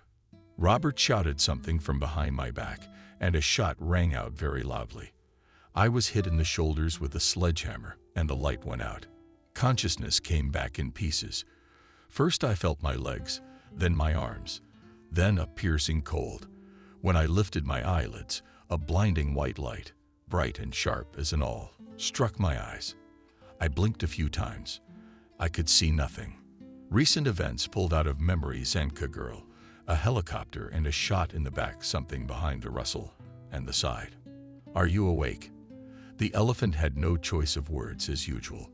What was that? I spoke slowly. I wasn't fully awake yet. It was a cleanup job. First us, and then us. The elephant spit. Honestly, I don't understand it myself. Who did the shooting? There's one thing that's been bothering me so far. Yeah, our guide was buried in a snowdrift, waiting for a command. He hit your backpack, and there's a titanium plate in there. If you need anything. Elephant wiped his face with the palm of his hand. You got thrown off the ramp, and you're like this. While he was shooting at you, I cut him off with my machine gun. Too bad, I missed the bastard large enough. He managed to run over the door. The elephant smiled, but I'll get him too. I lay there, afraid to move. The pain in my back throbbed and jolted by the metal butt of the machine gun. It pressed painfully on my ribs. The assault rifle ended up under my stomach. Slowly, the ability to think returned. True, there were not much thoughts in my head. Everything was clear. We were screwed. And it had been planned from the beginning. But now the main question in my mind was how to get out of here. How long had I been unconscious? I turned on my side and tried to pull out the machine gun for about half an hour. The elephant tried to help me, and the chopper flew right away. Almost immediately made a circle and went northeast. Right. Flew to Hutton. I finally got my gun out. We gotta get out of here as fast as we can. As if they heard my words in the distance, a wolf howl, long and dreary. The forest sanitation workers are coming, the elephant snorted. I did not share his amusement. Nonsense. If anything, I've stayed at the camp. The walls are strong there. The elephant said cheerfully. I don't think so. They'll come back, especially since they know you're alive. Why do they need witnesses? I was going for the worst-case scenario. Out of the woods, there was the growing rumble of a helicopter engine. Above the tops of the pine trees, the wing propeller and the machine appeared. The helicopter swept over the clearing and went for a second circle. In white coats, we were invisible from above, and it inspired hope. The helicopter showed itself again, and I saw a rocket break off from its console and rush downward, leaving a blue trail behind it. It hit right in the middle of the cabin. There was a burst of flame, and then an explosion. We were covered in heat and hit by a blast wave. As if on cue, we dropped our heads into the snow as we came to our senses. The rumble of the helicopter came from far away. Well, everything was finally cleaned up. I looked toward the cabin. The cabin was burning. Clouds of blue smoke were rising above the taiga. A little later, the fuel tanks burst. Those bitches. The elephant cursed. Yes, they work competently. All the more reason to do so. After waiting about 10 minutes and making sure the helicopter was finally gone, I got to my feet. I shook myself out of a decent amount of snow. Get up. Let's see if there's anything left. I hung the automatic rifle on my chest and headed towards the bush. Slightly afraid, putting the machine gun in front of me, I walked towards the huge campfire. Ahead still heavy. Forest, trees, fears, howling. Snow dust was pulled by the sharp smell of burning. Inflamed wood resin, rubber, something else rather synthetic. Ahead of them lay a few dead trees. The heat of the fire hit me in the face. At the sight of the winter house, a heap of burning logs, a rubble fence. I walked another 50 meters, gradually slowing my step. I couldn't get closer. I could not let the heat from the fire. The fire was still blazing in full force. I stopped next to it. The elephant was breathing heavily. The situation was changing like in a kaleidoscope of actions of our enemies. And these are definitely enemies impossible to guess. It would be good if they thought we were dead. But who can predict what the enemy is thinking? What do we do? The elephant, the life-loving one, has spoken. We have to go. I pulled out a map. The nearest village is 80 kilometers away. It'll take 2 days to ski across the virgin land. And we have water all around us. I pointed to the snow. But what about the wolves? Suddenly, I felt the prickly stare again. My heart treacherously fluttered. Again, we seemed to be being watched. I looked at the elephant. Don't you feel anything? My partner lifted his chin. As if there was something in the air uncertainly, he muttered. We need to find the skis. I turned my head. And suddenly I saw what I should have seen immediately. About 150 meters away from the fire, a small helicopter stood by the forest itself. Of course, it could have been destroyed by the explosion, but it's worth a try. It's a sin not to take such a chance, especially the only one. I turned to the elephant, but he was staring at something on the opposite side of the glade. Look, he said in a breathy voice. I put the binoculars to my eyes. At the very edge of the forest, without hiding, there stood a lone figure, resembling the human, exactly resembling a pair of neck with black hair, moving on 2 legs. It walked slowly in our direction. Instead of a human head, she had the head of a bear on her shoulders, or something like that. The beast walked slowly toward us, as if it realized we had nowhere to go. A cold dread began to creep into my soul. My legs felt like absorbent cotton, and a foreign voice sounded in my head. There's nowhere to go. There was only death ahead. I looked at the elephant, who was silently staring at the approaching monster. Saliva was coming out of his half-open mouth. He's a degenerate. From this thought, I came to my senses, grabbed my partner by the collar of his jacket, and dragged him to the helicopter. The helicopter was intact. I saw it from a distance. What happened next was a poker game. Is there fuel in the tank? If so, how much? I kicked the elephant inside and climbed in myself. The elephant came to his senses and looked at me with a meaningful look. He said, "We need a silencer now," and pulled the bolt. Too bad the caliber is too small. Well, sorry, no grenade launcher. I've been tinkering with the dashboard.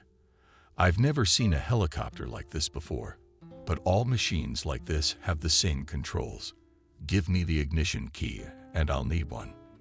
I took a quick look at the instruments, everything familiar. All in all, no surprises, some things I've never seen before. On this model I have not practiced, but all the improvements of the third degree, reading a prayer to myself, reached for the right ones. The toggle switch started the engine, the twin screws with the glowing gunpowder spinning at idle. Need to extend it at least a little. Looked at the fuel gauge. Looks like there's half a tank. Increased the revs, and the engine started howling and buckled up. I yelled to the elephant. At that moment, right in front of my face came a glowing face. It was a strange, incredible creature. Most of all, it looked like a monster from my nightmarish dreams. It resembled half bear, half monkey with a large head remotely resembling a bear's. It was covered from its huge, angular head to its heels, with gray-black fur that was not long, thick, and dense. At the open mouth, wetly knotted self and pianist saliva. Dense rows of even sharp-pointed fangs. In the short fur solidly cover the muzzle under the wary standing triangular ears. Burning with inhuman malice. Deep-set scarlet eyes with vertically set yellow badges. Its roar was audible even in the cockpit, despite the engine running. I lifted the car into the air. The helicopter pecked a few times. Nodes wobbled, but obediently gained altitude. I looked down. The creatures were raging there, having lost their prey. I raised the helicopter another 5 meters, added Gaza, and headed northwest towards the village of Razdolnoy. "And how long have you been flying helicopters?" Slan gave a voice. "You won't believe it, I'm flying for the first time." The man put his elbows on the table and looked attentively at his interlocutor. "I ask you again, Sebastian, where is Christopher?" Sebastian felt like he was being interrogated. He felt as if his father could see right through him. "Dad, I haven't seen him in a long time. Right after the divorce, he disappeared." "Disappeared? Did you go looking for him?" The owner of one of the largest steel companies in the country shook his head incredulously. Why did they divorce? Christopher, for some reason, decided that Stephen had slept with his wife. So he made a scandal of it. Sebastian looked uncertainly at his youngest son. For some reason, he decided out of the blue. John grinned, but his grin was cold. And then he got divorced and disappeared. There must be a good reason for a man to go to such drastic measures. I know my grandson. He doesn't make too hasty decisions. Grandfather grumbled. "John, you mustn't worry." The young woman standing behind the chair put a hand on the man's shoulder. Grandfather affectionately covered her palm with his, instantly drawing a disgruntled grimace from his son. "All right, it's all clear to me. Sit in the hallway." Grandfather turned to the young man frozen at the window and said, "Call my daughter-in-law." A still quite young woman entered the office. She walked uncertainly to the long desk. "Hello, Emily. Have a seat. Would you like some tea or coffee? Have you had any breakfast today?" The old man's eyes shone with love. It was clear that he loved his daughter-in-law and showed her no ostentatious respect. "Hello, Daddy." Emily looked warily at Emily's father-in-law. "What's wrong?" "While I was away." "Why did Christopher leave the family?" Emily cried. "He accused Betty of adultery and of having a son by another man." "Why did he think that?" Grandfather frowned. "He caught Betty's table in bed." Emily covered her face with her hands. beat up Stephen, and left. Beaten up by Stephen. Also fabulously lucky. I would have killed standing behind the chair. The woman soothingly stroked her grandfather's shoulder. Where can Christopher be now? He was at the trial with his army friend. His name is Elephant, I think. Maybe he's at his place now. The old man hesitated. Camille ordered. He raised his head and looked at the young woman. It will be done. John. She wrote something down in a notebook. Emily. Grandpa smiled. I'll take you to the restaurant for lunch and we'll talk. He got up from his chair, showing that the formal part was over. In my time, I took everything from the Army service, even the ability to drive a helicopter. It may have been a little tricky, but it was the skill that saved our lives today. Down below was a solid, blurry green-white mass. The weather began to deteriorate from above. Sullen gray clouds loomed overhead. I made a slight turn, touched the wheel. The helicopter tilted. It seemed that the gray sky dropped lower, threatening to pin the car to the ground. I put on my headphones and turned on the onboard radio. Nothing could be heard in the headphones but a crackling noise. The helicopter shook. An air pocket. Heart froze for a moment. Fell into my stomach. Nearby, an elephant was swearing. A jolt began, but soon stopped. I estimated that we had already flown most of the distance to our target. I looked at the gauges. We were almost out of fuel. We'd have to land soon. I looked down. A sea of green pine needles. Ahead showed mountains shrouded in snow and horns on the slopes and trees. I took the car higher. The haze around me was thickening, but I had to climb up far beyond all the instruments. I knew how to use them. It wasn't about finesse. You fly. You don't fall down, that's fine. I think I've had enough of climbing above the clouds. I switched back to horizontal flight. The helicopter shook. Squeezing the levers, I leveled the machine. We were on the same course. I was absorbed in maneuvering. Practically did not look at the instrument panel. I still didn't understand the position of some of the arrows of some instruments. The helicopter was flying over the green taiga again. A gray thread of the frozen wide Svur River with a compass flashed where white patches of birch trees broke through. I realized that I had not so much deviated from the intended course in 10 West no more. I wiped my face wet with sweat with the sleeve of my robe mask, and a red light on the dashboard was freezing, indicating that the fuel was left for 10 minutes. I began to descend, looking for a place to land. The taiga was a solid dark green carpet. Finally, I saw the white one about Galena. I made a circle and came in, started manipulating the levers again. The helicopter lay there. Every now and then it fell into weightlessness. Finally, the machine went down responsibly. The landing was not very soft. The helicopter perceptibly bumped the angry ground. The rotating blades raised around a small snowstorm. Finally, the engine shut down and there was silence. I pulled out the map and tried to determine our location to Razdolnoy. It was about 20 kilometers, but we had to walk them even without skis. We crawled out of the cabin and looked. The river was somewhere on the right, about 2 kilometers away from the village, so we decided to walk along the frozen bed. I fixed the strap of my backpack and stepped towards the river. Following me, holding the automatic rifle at the ready, moved Elephant after each other. We walked through unfamiliar terrain, vaguely realizing where we were going. Finally, we came to the shore. The time was already rolling towards evening, and to all appearances, it would soon begin to get dark. Winter days are short. We had to think about sleeping and look for a suitable place. But there was no suitable place. Suddenly, almost at the very shore, among the tall larches, I saw a wooden hut. It was so black from time that at first I took it for a big boulder. We came closer. The hut had once been pancaked from thick, large trunks. It was certainly a winter hut. Only long abandoned from time, the hut was almost window to window in the snow. In some places, the roof was damaged. The windows still kept their panes intact, but were boarded up. The door, oddly enough, was intact. I gingerly pulled the leather handle on the door toward me, clinging to the icing. The low threshold reluctantly crept open, exposing a dark doorway. Holding our weapons at the ready, we stepped into the darkness and stopped in confusion. Inside the hut was darkness. Our eyes fell out. Digging in my backpack, I took a flashlight and pressed the button and involuntarily took a step back. Right in front of us at arm's length, the flashlight illuminated a time-yellowed human skull, exposing rare crooked teeth from beneath a fur cap and a smile. Braids of long gray hair fell over his shoulders. It was clear that the inhabitant of the Zin movie was long and reliably dead by the color of the flashlight. I watched the skeleton from all sides. Apparently, when alive it was a man on a garment of leather and dense fabric.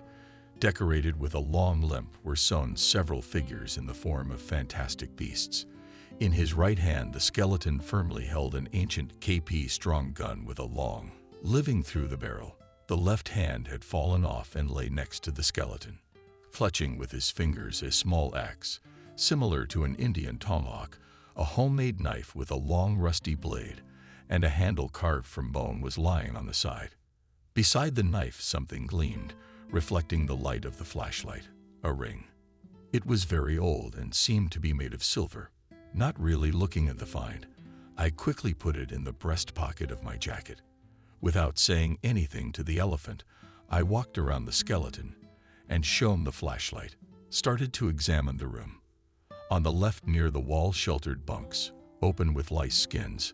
Above them, hooked on a rusty nail, hung a tambourine with tied copper cubans. In the far corner was a stove built of wild stone. It looked to be in good working order. Near the stove lay a neatly stacked supply of dry wood. Near the window there was a table, boarded up from new boards. Everything was as it should be in a hut. I turned around and the elephant, not letting go of the automatic rifle, froze on the threshold. Obviously, he was not going to spend the night with this monster under one roof. Meanwhile, it was already getting dark. Gloomy clouds rolled the sky tightly. Spreading fine snow, I took out of my backpack a candle and a lighter, taked it to the table, lit it, and the room lit up with a bright light that gave it a semblance of coziness. Elephant took out of his backpack a piece of the presentation divided on the floor and neatly folded the remains. They took them out of the hut, intending to bury them in the morning. I built a fire in the stove. I estimated that there would be enough wood for the morning. I started laying things out one by one, taking them out of my backpack. The elephant opened with a knife and put cans of stew and porridge on the stove. Old nails were hammered into the wall of the hut. On them we hung jackets and weapons. The aroma of stew had already diffused through the room. Well familiar to all those who served in the army, I moved two roughly fabulous stools to the table. No plates. We'll have to eat directly from the cans. Carefully put the hot cans on the table and took out an aluminum spoon. At the same time, the elephant took out bread with a knife. I looked at him with a special look. A look only an old soldier can understand. May I? His eyes told me. I stuck my hand into my backpack, took out an army flask with alcohol, and rubbed the mug of flagla rotted and its edge. And soon the fiery water poured down his throat. Followed by me too, I applied myself to the drink of the gods, quickly chugging it down with key water from the other flaga. The elephant even stopped chewing, watching the process intently. Don't forget to exhale. The commander gallantly wiped off the regulars of the social parlors. My partner advised me. As Comrade Stalin said, life has become more cheerful. The elephant and I got more and began to get ready for bed. I paddled out of the hide and threw them outside on the bunk. Settled the staff, neck, jacket, putting my backpack under my head. The bed was ready. We decided to sleep by turns, dividing the night into watches. The night was restless. Several times I heard strange sounds outside. Every now and then there was a mumbling outside the windows, sometimes a wolf-like howl, accompanied by the banging of a tambourine. Anxiety grew rapidly in my chest. In the morning, slowly leave this place, Vad, this place is ruined. I did not wake up the elephant and sat up all night clutching my rifle. Toward morning, the strange sounds stopped. There was an ominous silence. It was still dark when I woke the elephant. "We have to get out of here," I whispered, putting on my backpack. There was no time for explanations. I took my automatic rifle, taking the safety off. The elephant looked at me understandingly, without asking questions. "We need to go down to the river and then follow the river. There is less snow there than on the bank," I whispered in the elephant's ear, as if I was afraid that someone would hear me. "You go first. I'll cover everybody out." I pulled back the heavy bolt, opened the door, and froze.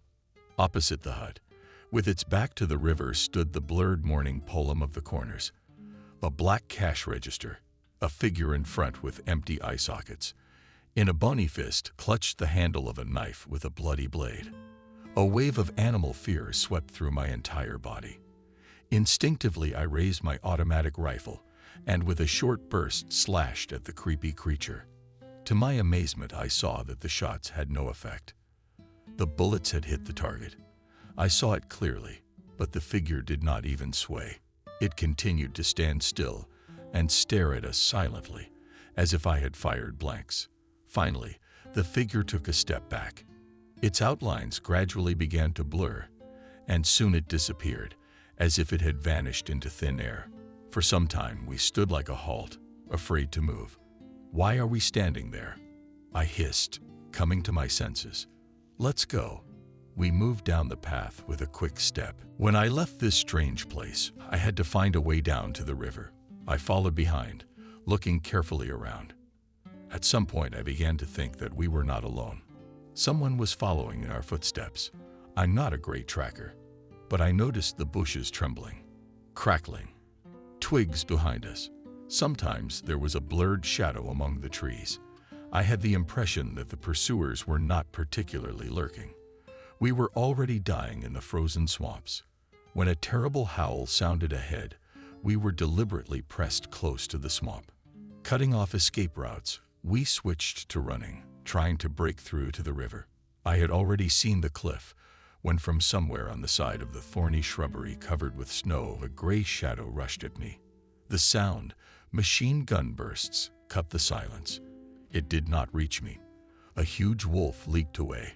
It was unclear if it had hit or not. A shadow flashed again. I fired without aiming. It squealed pitifully. At that moment, I saw something black and shaggy coming from my left. I held my breath. I fired again. The beast buried its head in the snow. There's the cliff. And that's when they came at me from behind. Yeah, I didn't see that coming. I could hear the beast's stinking breath on the back of my neck. The wolf tried to grab me by the neck with its teeth, but it was prevented by a thick fur collar. It was impossible to use a machine gun in this situation. I threw away the now useless weapon and tried to pull out my knife, frantically fumbling around my belt, but could not find the hilt. The teeth of the beast were inevitably approaching my neck, and that's when I remembered the stiletto. Wrenched it from its sheath on my hip and stabbed it back with all my might, from the bottom to the top. It hit us squarely between the ribs, and we collapsed to the ground. The wolf wheezed. His grip loosened, and I struggled to get out from under the carcass. He was still twitching for mushrooms, clawing at the snow. But it was clear he didn't have long to live. I feared another attack, so I did not hesitate to cut his throat. At that moment, an elephant ran up to me in a bush coat with a torn-off sleeve. But since he was breathing heavily, it looked like he had gotten it too. I picked up the automatic rifle and wiped it with my glove on the snow. A vague thought was going through my head, and then it came to me. Wolves. They're so smart. For an ordinary animal. And they were hunting us by the book. There was a barely audible rustle. A new character appeared in the clearing. Stepping out of the shadows of the trees, the red corners of its eyes glared at us. A huge wolf stared intently. The white light of the rising sun was building on his pelt, and it seemed as if the fur was cast with silver. My finger rested on the trigger, but the wolf didn't attack. He stood for a while longer, and then turned leisurely and seemed to disappear into the taiga. We were still standing with the elephant, breathing heavily, trying to collect ourselves after the fight, as a ringing dog barking was heard from the river. 3 surrounded Nart, mated with dogs, were passing us along the frozen river towards Razdolnoy. I raised my automatic rifle and fired several times into the air. By evening, we were in Razdolnoy. The next day, a hitchhiking timber truck delivered us with the elephant to the district center, from where we flew to the capital of the region in an old N2 called by the people as a corncob. Our native city met us with snowfall and cold wind. Despite the bad weather, everything around spoke about the imminent coming of the new year. Multicolored lights on artificial Christmas trees shone festively. Temptingly, new lights of advertisements were burning. People hurried to buy gifts for their relatives and food for the New Year's table. It is said that one should never leave the year unfinished. My elephant and I knew this tradition well and decided to find a customer for our Tega Odyssey. We pushed the automata back to Razdolnoy. A local amateur bought them for a good price. With this money, we were able to buy tickets home. Everything else, including the knives, we managed to spend in our luggage. There was even enough for a cab from the airport to our temporary haven. I got there when it was already dark. The lot was snowed in, and there were no tracks to the house in sight. I ballooned over the door. The key was in place. Soon the stove was humming merrily. I made myself whatever dinner I could from what I found in the refrigerator and sat down in a chair opposite the stove. Kathy was gone. Judging by the fact that there weren't any of her things in the room, she'd been gone quite a while, probably right after we broke up. Was I upset? It was a little sad that nothing is permanent in my life. Sooner or later things leave me. So Kathy left too. I poured some vodka and pulled out a classic pickle from the bathhouse. Well, be well. Suddenly I remembered my find in the abandoned ranch.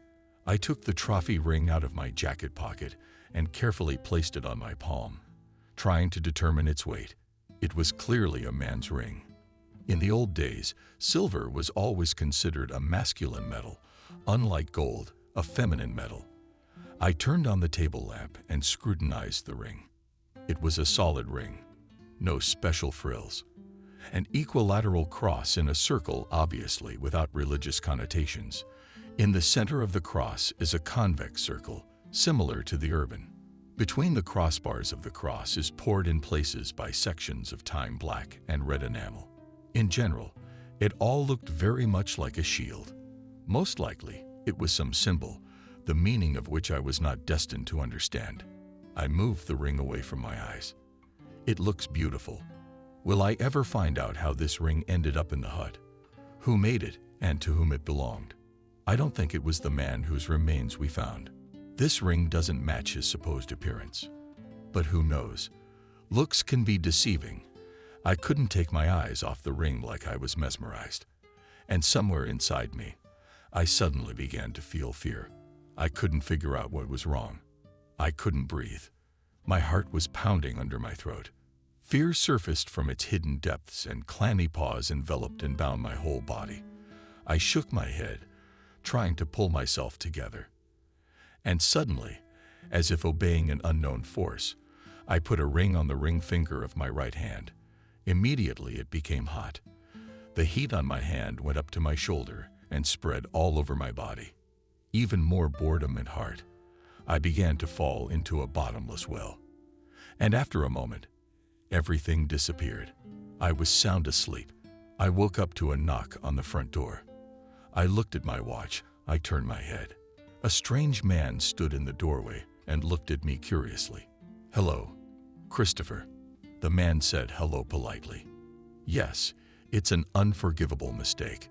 Not locking the door behind you. Intelligence, my ass. Could have been a nighttime stabbing." Suddenly, I was relieved. They would have wanted to stab him. I wondered if it was from the customer or someone else. I looked around the room. There was nothing suitable at hand. If I threw myself at him with my bare hands, he'd shoot me in flight. The man seemed to read my mind. "Christopher, you're in no danger. You don't need to kill or maim me." The man smiled. "John wants to talk to you. He's been here for a long time." "Did your grandfather come?" Yes, for about a week now. Come on. Is he expecting you? The stranger continued to stand in the doorway, making no attempt to enter the room. At that moment, his cell phone began to cry in his pocket.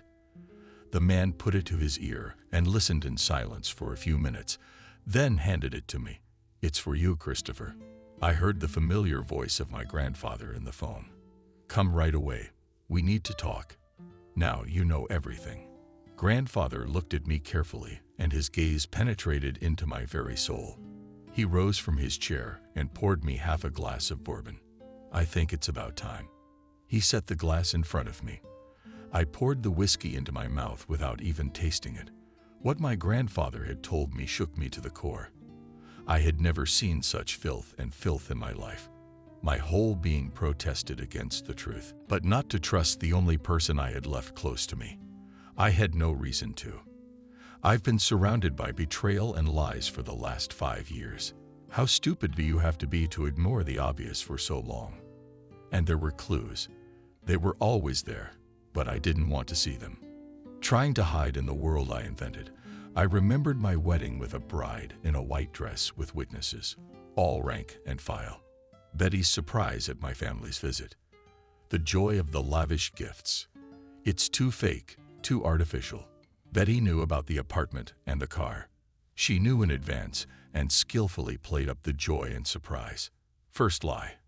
Then it became a habit. My long and frequent business trips, her love affair with Stephen, and then my father. The family mix. And she seemed to enjoy it. A wife for everyone.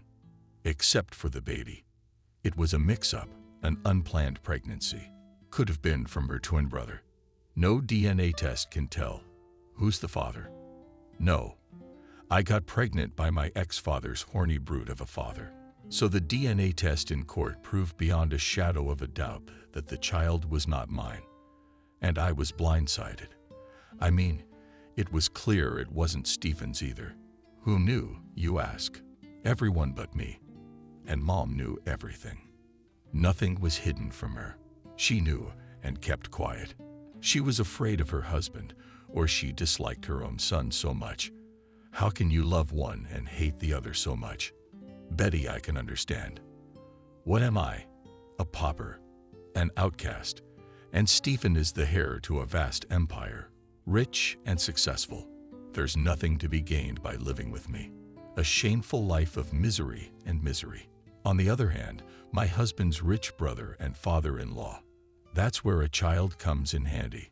Tie it to you tightly and enjoy life. What about love? Come on, we're grown-up girls. More money, more love. I looked longingly at my grandfather. God, what am I still pouring it all in for?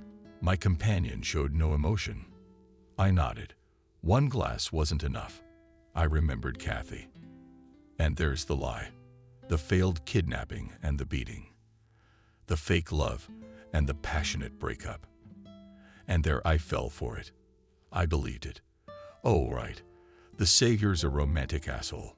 She listened to me talking to the elephant and leaked everything. And they got confused. They made up a tale about a stolen daughter and lustful kidnappers. The daughter was played by a fellow craftswoman.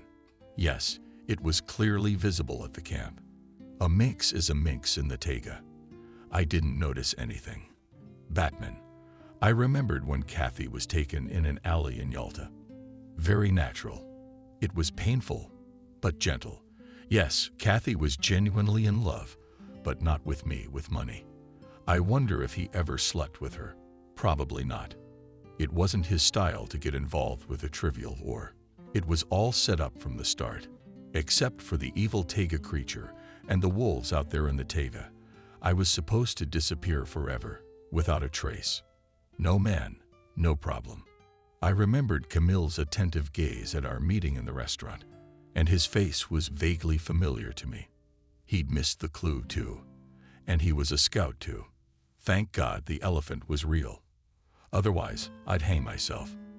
I sat there trying to figure out what to do with all this.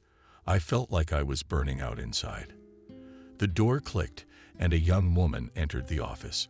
She walked through the office and stopped behind my grandfather's back. I looked questioningly into his eyes. Decide for yourself. My grandfather seemed to read my mind. There's a board meeting in half an hour. I think your presence is necessary. The owner and CEO of the steel mill stood up. Camille will help you pick out a suitable suit. Grandfather kissed his assistant's hand, showing me more than just a working relationship. Are you going to put me on the board of directors? To be honest, I was a little puzzled. Instead of who? You have no idea. Grandpa smiled for the first time in our conversation. It's for me. Did you decide to push your favorite grandson into a cushy position? I answered cheekily. That too. But not only that. Your father and your brother have been stealing. They opened fake accounts and transferred the company's money there. Good thing we managed to block their access to the main cash funds. Grandpa looked at his assistant. I stood up and headed for the door. The suit was picked up quickly. I put on a cream vivid shirt under my jacket and tied a dark blue tie. I stopped in front of the mirror. A glamorous office clerk looked back at me. Only the unusual ring on my right hand gave my image some mysterious individuality. In the hallway in front of the door leading to the small conference room, Stephen was excitedly circling. What do you want here? He hissed when he saw me. But I saw him in time. A glimpse. The disappointment in his eyes. Well, of course. It wasn't like I'd perished in the taiga. Unpleasant surprise. Camille ignored Stephen's hiss and opened the door. Come in, Christopher. Everyone was already assembled. No one knew me, so many looked at me in surprise, confused by the table. Grandfather got up from his seat and took a few steps towards me. Gentlemen, let me introduce you to my grandson, Christopher. Have a seat. Grandfather pointed me to a vacant seat at the large round table and sat down in the chairman's chair again. I have a question. I heard my former father's voice. Why is there an outsider present at the board of directors? Indeed, the grandfather was not embarrassed. But we will correct this mistake now. Standing behind grandfather's chair, a young man put a blue folder and a pen on the table. This is a notarized document on the transfer of 51% of the shares of the concern to my grandson. The grandfather signed the document in front of him. Gentlemen, he continued, I propose to introduce Mr. Christopher to the board of directors of the company. The members of the board raised their hands in unison. One moment, gentlemen. My former father raised his voice. The number of members of the board is always constant and cannot change. According to the rules contained in the charter of the company, we cannot introduce a new person at this time. Indeed, smiled my grandfather. I propose to remove Mr. Sebastian from the board. I was sitting in a deep armchair behind a huge table on a leather sofa to the right of the table. It's a little early for you to take over the reins of the company, isn't it? And I'm still in my right mind. Grandpa laughed. There was a knock at the door. Camille put a plate of fruit and a bottle of cognac on the coffee table. Camille, stay. Grandfather looked at his assistant. She smiled and sat down on the edge of the sofa. To be honest, I was a bit tense about the relationship between my grandfather and his assistant. Who is she, his mistress? That was the first thing that came to mind when looking at their relationship.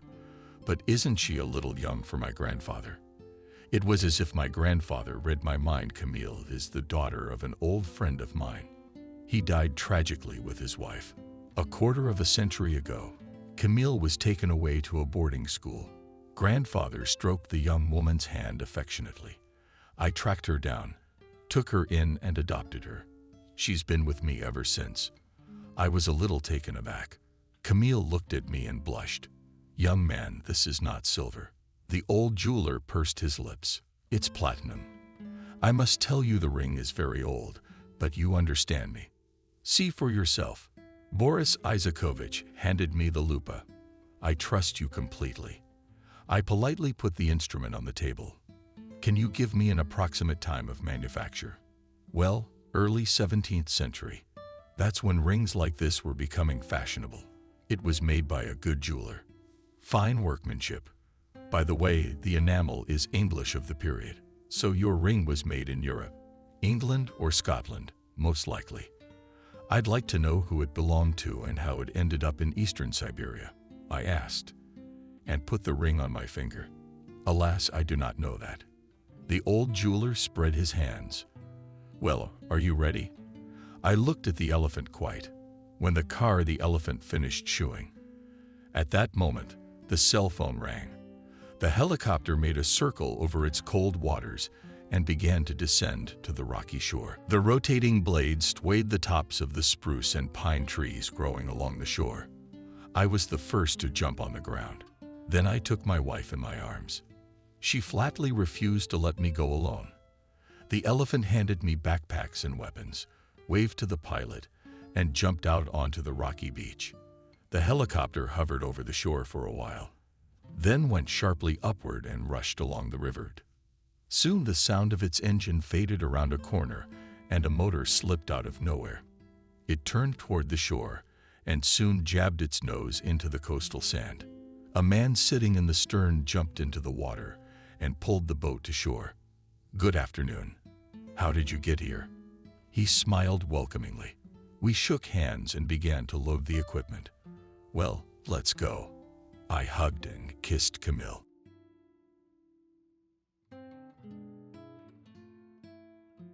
Subscribe and click the bell. And the airport of a major German city brought a short woman into the crowded spaces of glass and concrete. Alarmed, she looked around and realized that no one was there to greet her, even though she had been promised. Confused, she stopped, not knowing how to make a phone call. She took a Russian-German phrasebook out of her purse. She turned to the policeman. But suddenly, she saw a tall young man approaching her with a blonde woman on his arm. Relieved, she sighed and walked towards him. The man spoke with a noticeable accent. "Good afternoon. Kathy. I'm very glad we've met. I'd like you to meet my sister.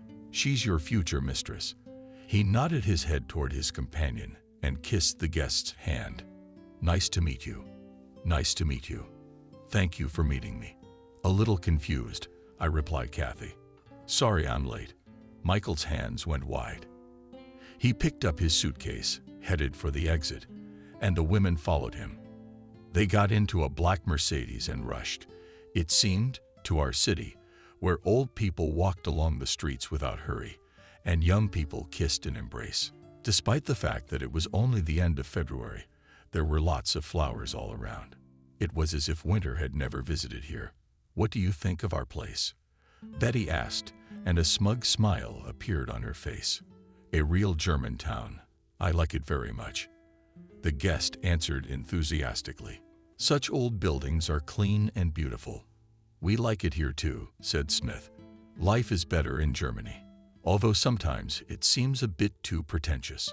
The house of Barbara, whom everyone simply called Betty, was furnished with elegant furniture. Everything here was a perfect testimony to the good taste of the owners. The waiter brought breakfast, salad, meat, and coffee. The guests involuntarily admired the well-groomed and delicate face of the hostess. Perfection of features, but could not determine her age. Her aura eyes, even while smiling, emitted a cold gray-blue light, peculiar to people of a very mature age. "It's a lovely day," said Kathy, meaning that everything was going well so far. She had come here on a business invitation and would now be working for this charming lady. After breakfast, they went to see the office in a computerized office where everything knew its place. Everything was provided for fruitful work. Kathy's eyes lit up with delight. "That's wonderful. Did you hire a good designer? We've worked hard for you. You will be not just a secretary, but my right hand. We are interested in connections with firms in Russia." Smith said inspirationally, "We hope that our firm will gain momentum with your arrival." "You're exaggerating. I was very anxious when I came here, but there is no way out." "Yes, your situation is difficult. My family's not so lucky. My husband and I worked in a factory, both with higher education, but the downsizing started, and we lost our jobs. My husband started working as a cab driver, and I became a stewardess. And then I quarreled with a woman on board an airplane, and I was fired immediately." "Yeah, that's terrible. Who was the woman?" I think it was my mother. But she had this weird reaction to what I said. You know, maybe I'll tell you about it later, but I can't right now. Tears came to my guest's eyes. But you will. We don't insist. I understand, I said to diffuse the anger. It seems sympathetic, but in the eyes reflected unwillingness to listen to a woman. But that's not the point.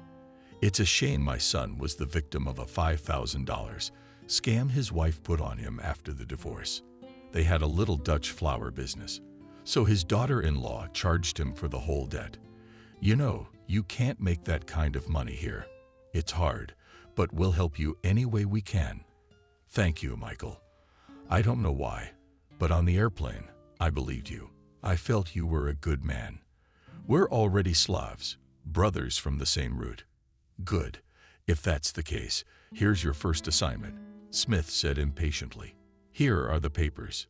You work in any program. I know everything. All right, sit down. We'll do it all. You can rest when you're done. What do they say?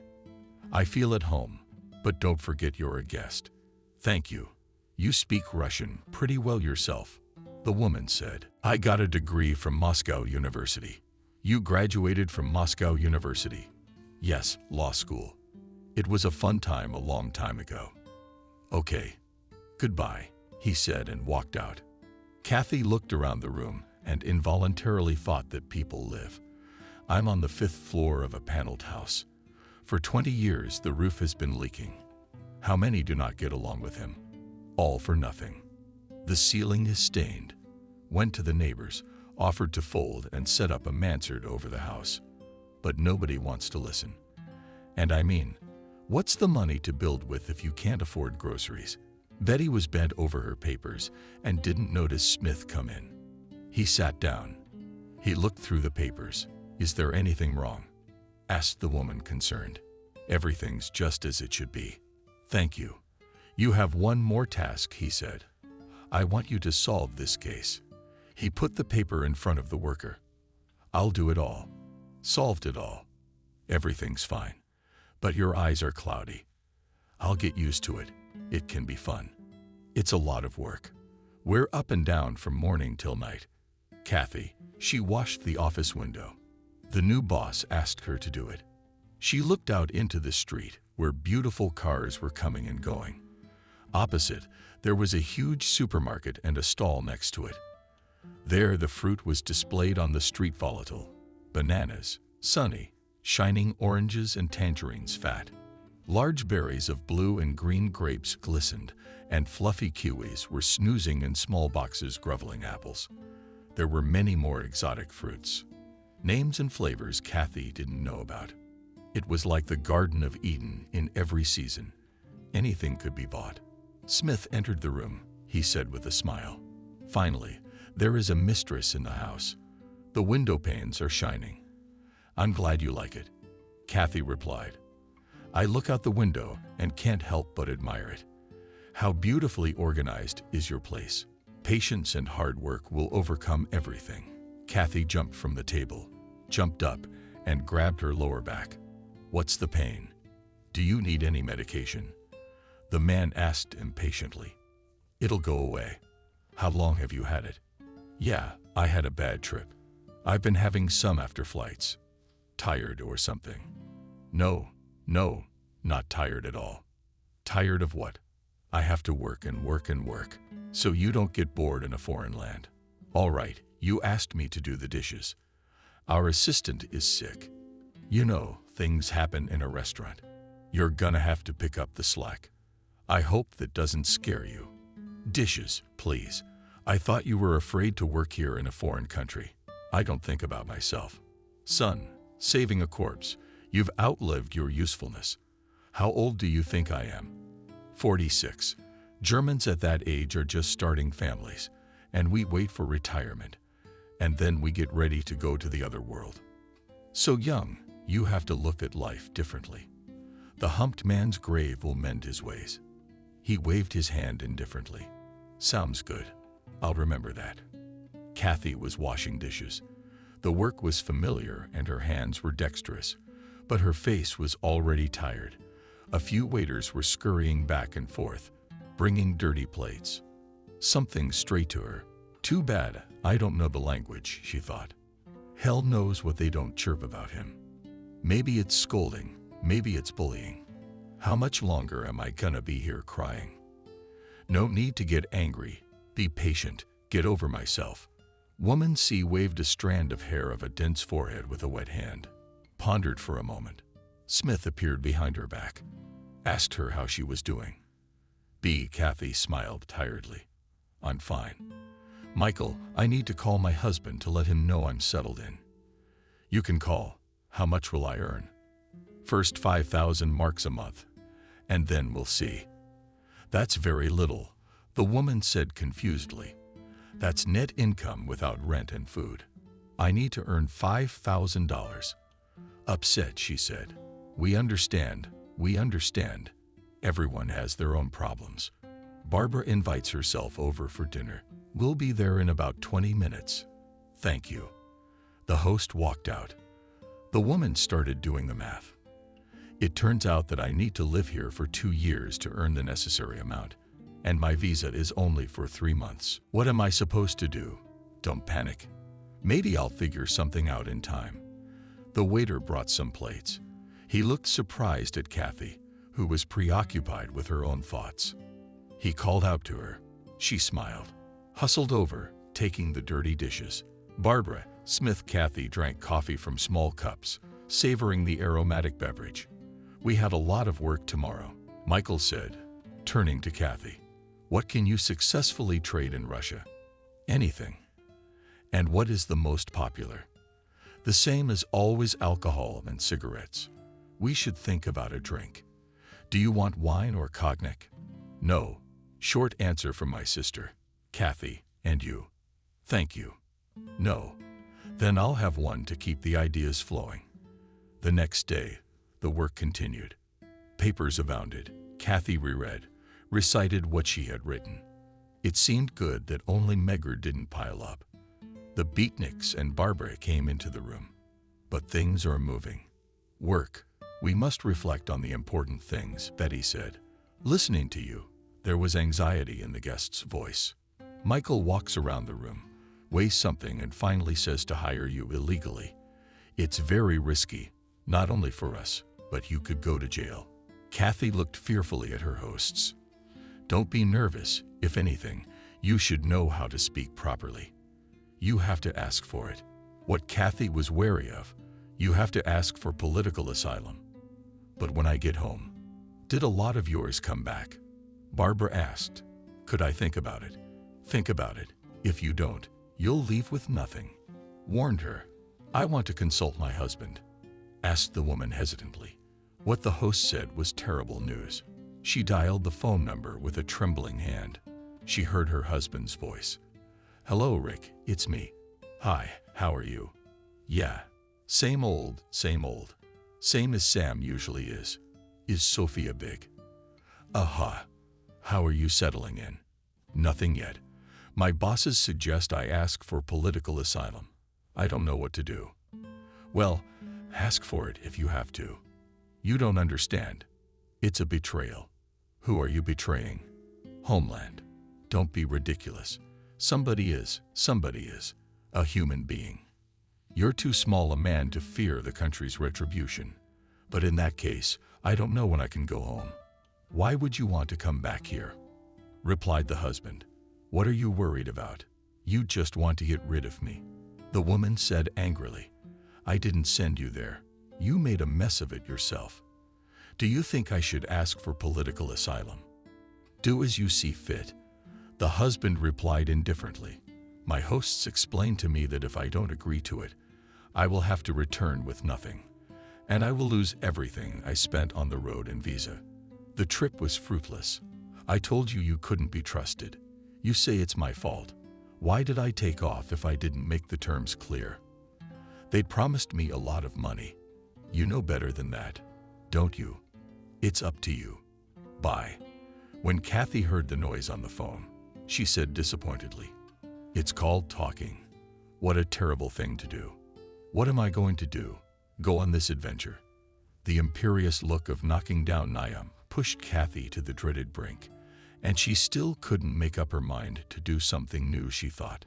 Nothing good. Consulted with her husband. So what? Nothing. Why? Is there no other way out? No. In that case, I have to accept everything. Although my soul doesn't accept it, Kathy replied, and lowered her tear-filled eyes. Michael drove Kathy to the office and handed her over to a policeman. She was led into the office, fingerprinted, and then offered to wash her hands and dry them under the Christmas tree. Passport. The policeman said something and walked out. We have to wait, Smith explained. The interpreter is coming, and I have to go. Don't be sad. The young interpreter, thin and clumsy, began to read the questionnaire. Your first name, last name. Kathy. Year of birth. After the questionnaire, the police officers put her in a jeep and drove her away without explaining anything. She realized that now she was completely dependent on these people. Outside the window floated towns, which imperceptibly passed into villages with the same cozy cottages, red and typical roofs, stretched fields and groves. The pipes of industrial enterprises flashed in the distance. The terrain was flat at first. After that, there were hills, and the beautiful scenery was not at all pleasant. Kathy, she's depressed, thinking that she was being driven too far away from Smith, the only people she knew in Germany. The woman watched the speedometer with fear. The distance from the town where they were staying was steadily increasing. 200 million, 300,400 kilometers. Behind a metal mesh fence stood several pink buildings, a camp for foreigners who had requested political asylum. Kathy was led through a passageway into an office where two clerks sat. The pretty damsel in distress took the camera in hand in a friendly invitation. Please have a seat. She snagged herself under the lens. In a few seconds, the picture was ready. A full German woman with indifferent eyes behind her glasses pasted it on the pass form. This is your document. She handed over the pass. Thank you, Kathy replied confusedly. Where do I go now? It says here. The room Kathy had taken up residence in was like a cheap hotel room with old furniture. She set her things down, looked in the empty closet and refrigerator, sat down on the edge of a chair, said to herself, German paradise exists only for the citizens of this country, and people like me are superfluous. A feeling of sadness seized her soul. Tears came to her eyes, but she tried to calm herself. She took a photograph out of her bag and set it on the table. Her own eyes, those of her son and granddaughter, looked at her cheerfully. A woman's curiosity made her step out into the hallway, where she ran into a swarthy, dark-haired man and woman who said hello to the first and asked the newcomer, Where from? From Russia, Kathy replied. And you're good to be around. And there was envy in the woman's voice. Why do you think so? Do you have any hope of staying here? The Germans treat you with understanding. Did you give them your passport? You should have hidden it for nothing. They would have issued new ones. I didn't know. We didn't know anything at first either. Where are you from? Kathy asked. Georgia. And how do you like it here? Nothing definite. We live in suspense, afraid of being sent back, afraid of everything. But there is hope. Few people are lucky. You have to be able to convince a German that you really need asylum. Otherwise, what's there to say? Are you allowed to go out in the city? Yes, but you have to come back at night. If you want to stay somewhere for a day or more, you have to inform your superiors. Do they give you linens, or do you have to have your own? They'll give you linens and dishes. Go over there. Third door from the stairs. Kathy knocked on the door and entered a room left by a white closet. At the desk sat the island and a German woman to whom Kathy showed the pass. The woman tapped on the computer keys and then handed out 2 bags with all the necessary household stuff, plastic utensils to a mop. With this goodness, the woman returned to her room. Kathy walked out the gatehouse, turned into town. The brick-roofed cottages glistened with new paint. The tips were decorated with flowers. You couldn't even tell if the flowers were real or artificial. It was February outside. She marveled at the luxury of the shop windows. fruit displayed unattended on the sidewalk. She was hungry, but she didn't buy anything. On the hill to the left was a church. Kathy went there. She decided to pray on an empty stomach. Her face was tense, wary, as if in anticipation of trouble. She climbed the steps, crossed herself at the entrance to the church, sat down on a bench, looked around at the white walls decorated with icons, and began to pray. Gradually, the tension was replaced by helplessness and self-pity. Tears ran down her face, bringing relief and peace. In the courtyard of the Kathy camp, passing by two young men, she heard them speaking in their native language. She said hello to them. "Hello, fellow countrymen." They responded in a friendly manner. "Where are you from?" "From Krasnoyarsk," Kathy replied. "And I'm from Moscow." "And my friend from Vyborg," said he, nodded his head in the direction of medium height. "How long have you been here?" asked Kathy. "Yes, bored," replied the blonde. "And how long does it keep here?" "Who's as lucky as you are? Some of them have been here for weeks." "In that case, we should get acquainted," a woman offered. "My name is Ethan." The blonde one said his name. "I'm Benjamin," said the other one. "How do you like it here?" asked the woman. "Not good," said Ethan. "No work. They're overstocking me with old stock. No one here is interested in my higher education." "What's your specialty?" "Mechanical engineer." "I'm a construction engineer, but you must have worked somewhere." "If there's old stock," Kathy noticed. "I worked illegally on a Greek construction site for almost 8 months. And then I got caught. Had to apply for political asylum. They brought me here. I only worked 3 days. My bosses didn't even pay me anything. They offered me to give up right away. They said they didn't want to get in trouble for your illegal work. And they lured me with promises." The woman said with resentment. "Everyone looks after himself first and foremost," said Benjamin. "You have no one to take offense at." "You're the one who came here," said Ethan. "How can I run away now?" asked Benjamin. "Across the river. There's a Pole who drives in Moldavia. A lot of them get here that way. They shouldn't come here. You can't get a black job here. Without work and money, there's no life," Ethan said. "What do you mean black jobs are illegal? We're not authorized to do that kind of work." As the group approached, a stocky Negro stared at the woman. "Hello, hello," he said, stretching his lips in a smile. "Hello, hello, more dasty stump and get out of here while you donkey."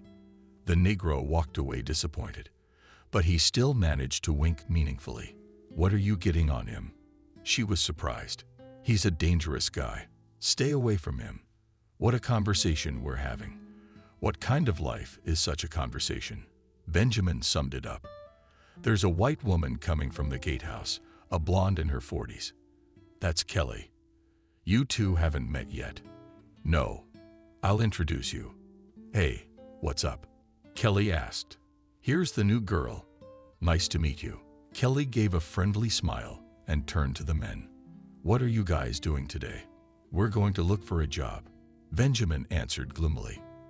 "Though I know it's a waste of time." "You're not looking for a job. You're looking for a bride," Kelly said. "All your problems will be solved at once. No German woman would marry a beggar. They're all about calculation. You women are lucky. The Germans marry you willingly. Are we so divided that we spend time together with you in the same palace?" Kelly smiled. "We'd go completely wild without you," Ethan said. "You're a comfort." The men said their goodbyes and headed into town, but the women stayed behind. "Have you eaten?" Kelly asked Kathy. "Not yet." A short Caucasian man with an intelligent face and gray hair walked by. He said hello. Kelly whispered an explanation to Kathy. "He's a professor who came to Berlin for a scientific conference and asked for political asylum. He's smart. He'll be able to come up with an important reason and stay here. And if the professor is scattered," Kathy said in surprise, "then we sinners have nothing to be embarrassed about. A man seeks where it is best. I think it's time we had a little refreshment. How's the food here?" "It's not very good. But Germany is a rich country, and Germans love themselves too much. So us commoners can eat what they consider waste. You mean the dump? Kathy wrinkled his nose with squeamishness.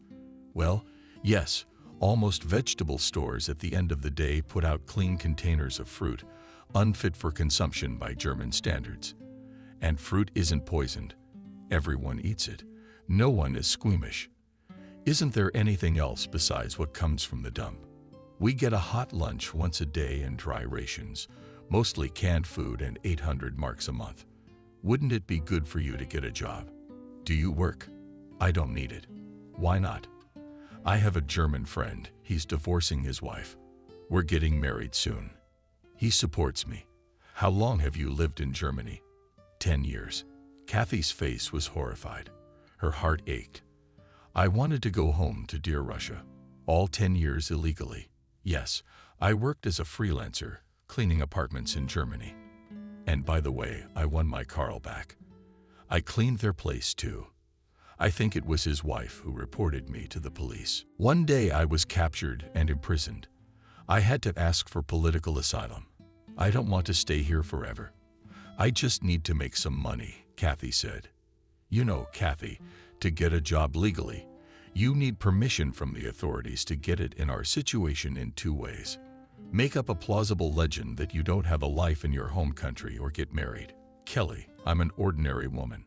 I have no interest in the authorities. Besides, I'm married. You love your husband. I'm glad I do. I used to love him, but things evolved. You know, before you get a divorce, you have to weigh things up a lot. What are you talking to me about? I've outlived my time. I'm not a woman anymore. I don't need anyone. How did your husband feel about you going away? He doesn't seem to care. Maybe he has a mistress. He used to. Now I don't know, Kathy shrugged. And you forgave him? Kelly was surprised. I pretended I hadn't noticed. What brings you to Germany? My daughter-in-law put my son in debt. I rushed to save the child. I wanted to pay off the debt as soon as possible. As you can see, not with my luck. I was promised 20,000 marks. I met my boss on an airplane when I was working as a stewardess. For the sake of the children, our women are ready to make all sorts of sacrifices. Germans look at their descendants in a simpler way. And you, when you're German, what's your relationship? Close, Kelly smiled. Divorce in Germany. It's a problem. The procedure takes up to 3 years. How does he treat you well? Germans respect women. I go to see him on Saturday and Sunday. I'd have to visit Michael, who invited me to work, and afterwards turn me in. Will they let me in? Maybe they'll let you in, but you don't want to break the rules. Look, what are we standing here for? Let's go to my place for tea, and then we'll go for fruit tonight. Thank you, Kelly. A girl with tearful eyes came out of the building to meet the women. What's wrong? Kathy asked. Is there anything we can do to help? No one can help us anymore. We've been turned down. When do you have to leave? Kelly asked. Within a week. That's final, Kathy said. She shook her head in despair and covered her crying face with her hands. The dining hall was self-service. The line would stretch for lunches. Kathy and Kelly were also here. Benjamin and Ethan came up to them. Did you girls get in line for us? Sure did, Kelly replied. The tall Negro waved his arms and shouted something. They're with us. No need to yell, Kelly reassured him. How's the work going with the boys? Asked Kathy. Empty. Ethan waved his hand doubtfully. I've got to get back. I won't make any money here, but I'll spend what I have. And the family's probably waiting. Kelly remarked. I don't know. My wife and I didn't get along very well. But my daughter's growing up, and I'm trying to do my best for her. They put their plates of soup, rice, side dishes, and sausage on trays, plastic cups of yogurt, and sat down at the table. Kathy sighed and wrinkled her nose. What kind of salty soup? I don't like that kind.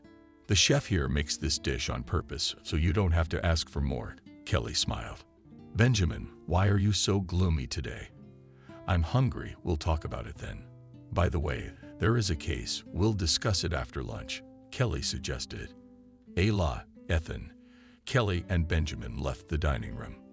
"The girls are invited for a beer," said Benjamin. Kelly answered with pleasure. They went to the next building. Benjamin had a chicken and skinned room. There were many empty beer cans on the table. The host, with one motion of his hand, sliding in the empty containers, set down 4 bottles of beer and invited a treat. "Thanks good-naturedly," Kelly said. "The stolen beer didn't stand well," Benjamin replied. "Germans don't like thieves. Girls, I'll have some cosmetics. Maybe you can buy some." "My German gives me cosmetics." Kelly refused. "And I'm still too poor." Kathy said no. "Too bad. I was really hoping for you," Kathy suggested. "Does she have money?" Kelly suggested. "And I'll try," said Benjamin. "By the way, Kathy is your countrywoman," Kathy said to Kelly from the beer and beer from the bottle. "I came to Germany on an invitation to dance. In a bar, stripping and stuff. Now she's getting married, I think. Anyway, she's got money. I should meet her," Kathy said thoughtfully. "We'll get to know each other. But she doesn't like to talk about her past. What's in store for all of us?" Kathy sighed. "We'll see," Ethan replied. Kelly and Kathy walked into the yard of the vegetable store and saw 2 large plastic containers. Bananas were piled in them.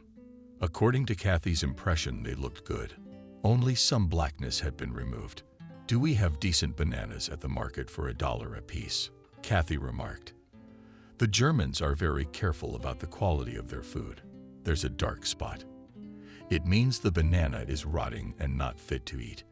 Didn't we know where to look for good food?" Kathy smiled, putting bananas into a cellophane bag. "You can make a good life. Where are you from?" "Tbilisi, beautiful city. The best city on earth." The women, engrossed in conversation, did not notice that a German came out on the porch and hissed squeamishly. It was all right. Kathy looked up, met the contemptuous look, and asked what he said. "Let's go," and let him suppress with his bananas.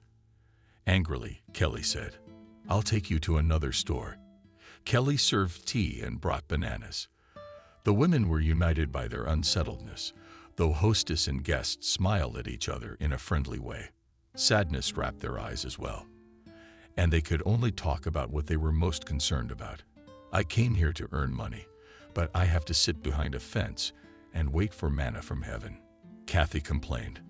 "I don't call home. I don't know what to tell my folks." "Do you need to get a job?"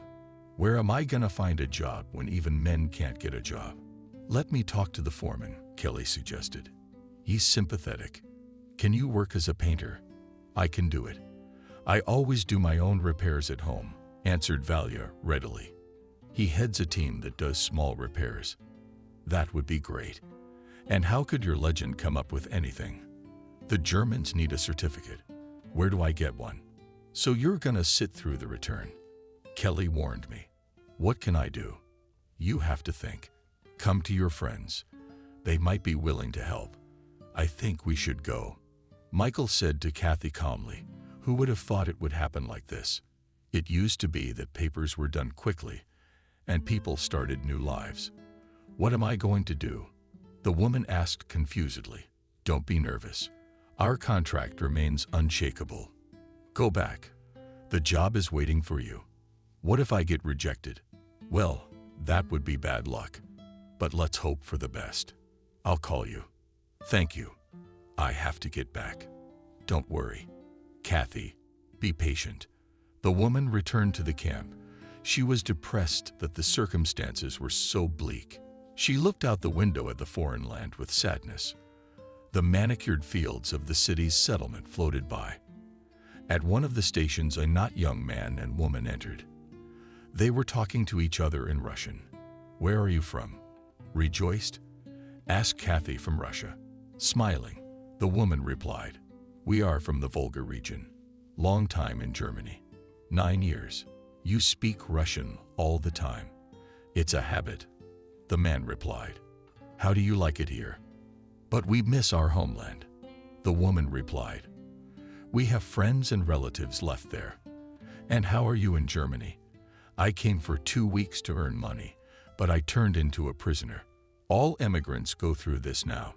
Be patient. The woman comforted Kathy. The German punctuality didn't work out. The train is late, the man remarked, glancing at his watch.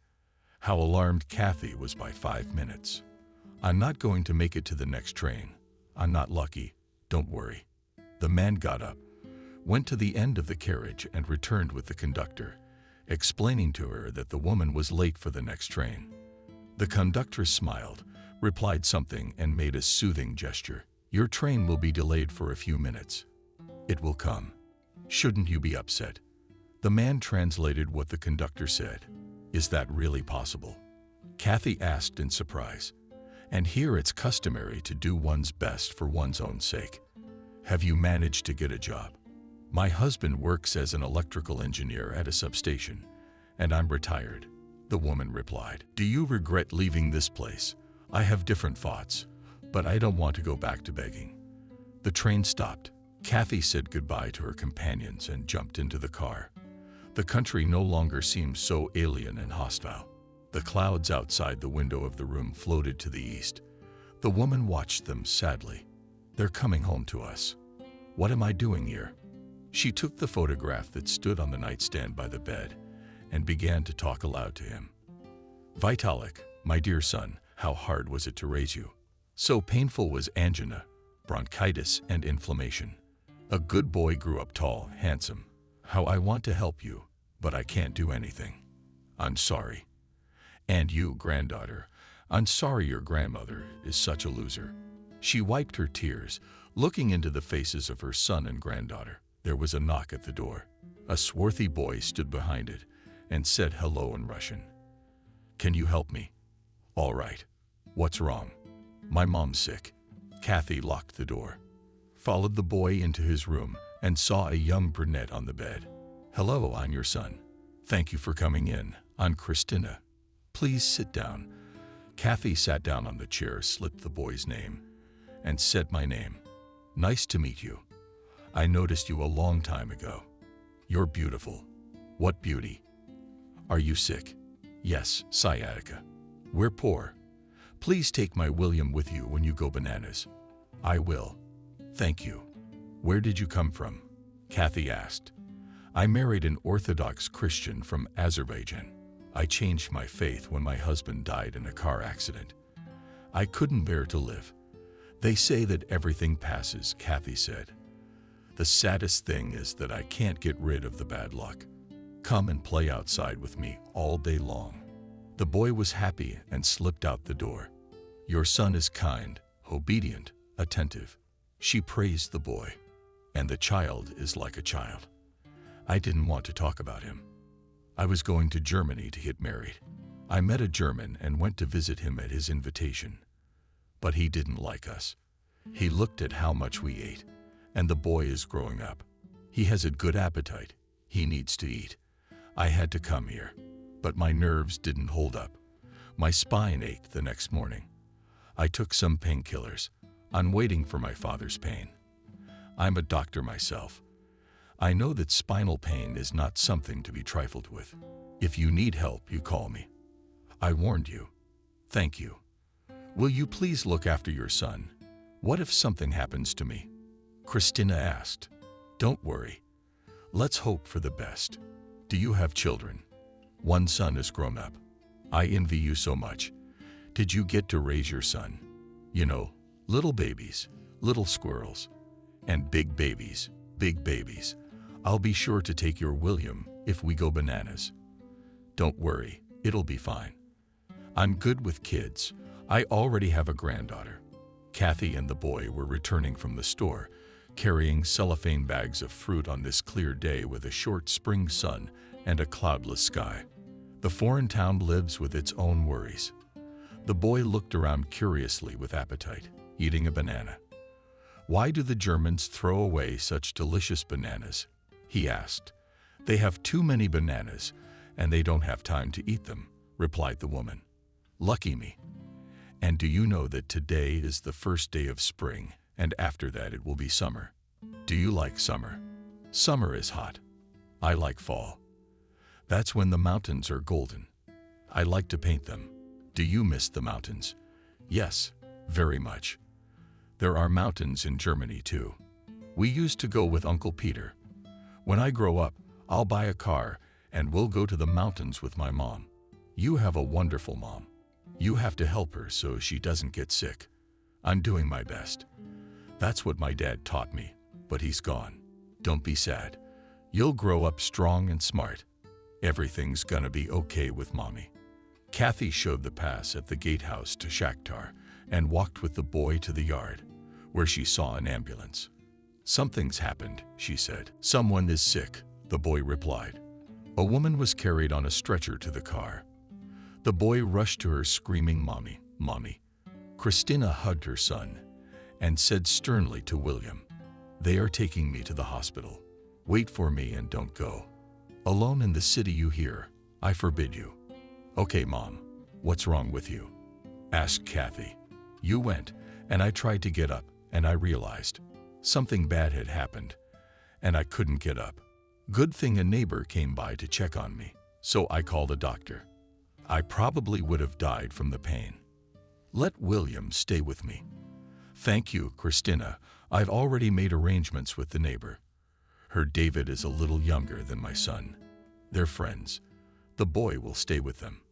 "Thank you very much. Mom, I want to come with you." Through tears, my son asked.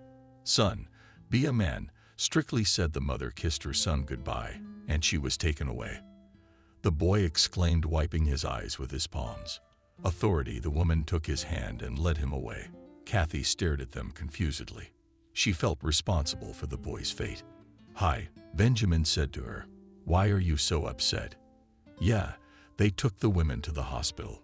She had something wrong with her spine, and the son is left in the care of strangers. Things are bad, but you and I are still alive and well. I have a bottle of champagne. Let's go to your place and dispel the sadness." "Where could you get champagne?" "Where I got it. Where I got it. I made it." "Good master. Let's go get some champagne. Pour it into plastic cups." "To us," said Benjamin. "Did Kathy fix it for you?" "No, just to us. Here's to you, making this your last stolen bottle. You got something to talk about. Let's have a drink." Kathy tasted the drink and said it was delicious. "It's bitter to me," Benjamin objected. "What are you implying?" "I'm lonely. I haven't been with a woman in 100 years, and you're so beautiful. Do you know how old I am? I'm not interested. Real women have no age." Benjamin tried to hug Kathy. She said, "Don't, Benjamin, because it makes me want to howl with despair." "In that case, let's have another drink." Benjamin sat down on the floor and sang the song, "I've been looking for you everywhere." Then he took a bottle of perfume out of his pocket and gave it to the lovely lady as a little present. "Thank you. I don't accept stolen goods. Don't insult me. This perfume was advertised today by some company. They were giving it away for free. I took it, thinking of you now, thinking of you a lot." Benjamin wrapped his arms around Sutton's waist and knees and fell silent. The woman invited his hair, something wrinkled on the top of his head, and asked Benjamin, "I'm in a nasty mood. Let's forget everything from the heart. No, we never talk about it. My son is almost the same age. What Slavs lack is stiffness. Be well, Benjamin, you'll have everything. Women and children. Just be careful of foolish temptations. Kathy, you look a lot like my mom. You look younger, though. Where does she live?" "In the country, where women age faster from hard work. We civilians love ourselves more. It's a pity you don't love me. In a brothel, it costs $100. Benjamin, I can't listen to you. Take an example from Ethan. Behave yourself." Benjamin's face lit up with mystery. "I get it. Ethan, do you like it better? I'm a cold old woman. I don't need anything. I'll go. Maybe she'll understand me." Benjamin went out. Oleg looked bitterly out the window, then went outside. Ethan walked across the yard towards her. "Kathy, where did you go?" he asked. "To church. Was Kelly looking for you? Do you know why? Go see her. What about you?" A woman asked me. I'm sad. Be patient. Don't give in to depression. Everyone wants to stay here, but I'm trying to return to my homeland. As you can see, there's a significant difference. Don't get upset. You'll get rejected and go back to your home country. I bought a car. It's parked in Hamburg. I have to pick it up and get out of here. Leave the address, Kathy smiled. I will. I'll write down your phone number and address. Will we meet sometime? Ethan took a pen and notebook out of his prized pocket, wrote down the necessary information, pulled out a sheet of paper and gave it to the woman. You're going home. Give me a warning. I asked Kathy. I will. Good of you to stop by. Kelly was happy to see me. Kathy, Ethan told me you were looking for me. I talked to the foreman, and he promised to hire you. Really happy? Kathy asked. 30 marks an hour will do you good. It's a bit of a gamble. Inactivity was killing me. Thank you, Kelly. You've made me very happy. Yeah, good. Hey, have you heard from Christina? Kathy asked.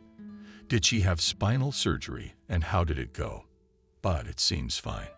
Maybe she'll get lucky on this one. Poor woman. What can you do? Women are condemned by God to suffer from birth. We have to put up with it. We do have more suffering, but we also have more joy than men, Kathy pointed out. It's getting warmer outside. It's spring. We hardly ever have winter here. When it gets warm, I'll have nothing to wear. She bitterly remarked she'd found a problem. I'll take you to our mouth to find something to wear. Where to? Kathy asked again. I'm not going to the dump. I'm squeamish. Stop wondering. There are good things there. You can find a TV or other appliances. We're not arrogant. We've got Uncle Rockefeller Kelly pushing a noble lady to the dump. I'm sorry. I didn't mean to offend you. I interrupted my friend Kathy. I'm not the offending type. Okay, I agree just out of interest to go for that.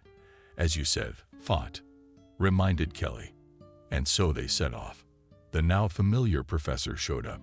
He said hello. Hello, Professor. Did you have a good trip? Kelly asked. Very much so. Good luck to you.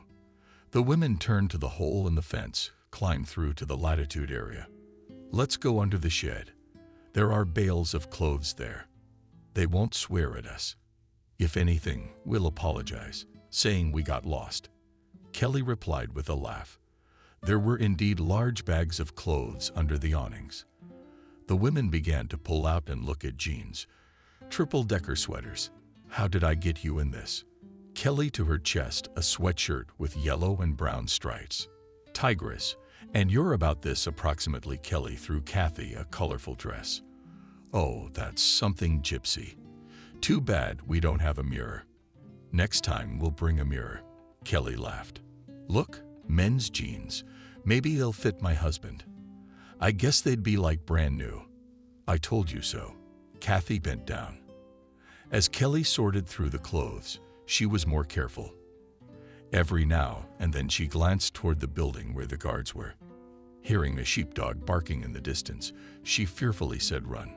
What's wrong? Sheepdog. The dog was already flying towards them. The woman grabbed the selected clothes and rushed to the iron. For a moment, the barking died down. Kelly looked back and saw that the sheepdog was rapidly approaching and shouted, "Kathy, hurry, we won't make it in time, it will tear us apart." The sheepdog growled. They dropped their clothes and ran as fast as they could. The women managed to jump the fence but kept running.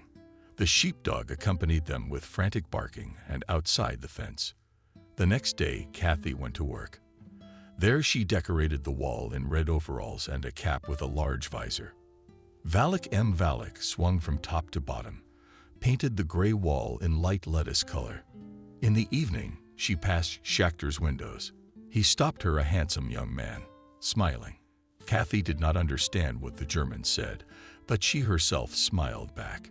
In the yard, she saw William and asked how your mother was. Nothing. She'll be discharged soon. The woman found 2 chocolates in her bag and gave them to the boy. Thank you. He answered and immediately began to hastily unfold the paper. Aunt Dasha is listening now. But David is sick. They won't let him go outside. What's wrong with him? His throat. Will you miss me? Come and visit. Someday. Kathy, slim and beautiful, came out of the entryway and said hello. Hello, Kathy. I've been wanting to chat with you for a long time. We are countrywomen talking how and what. The girl replied ironically. Do you miss home? I want to miss it. My home is where I live better. I'm a child of the planet. I miss you very much. I have a son, a granddaughter.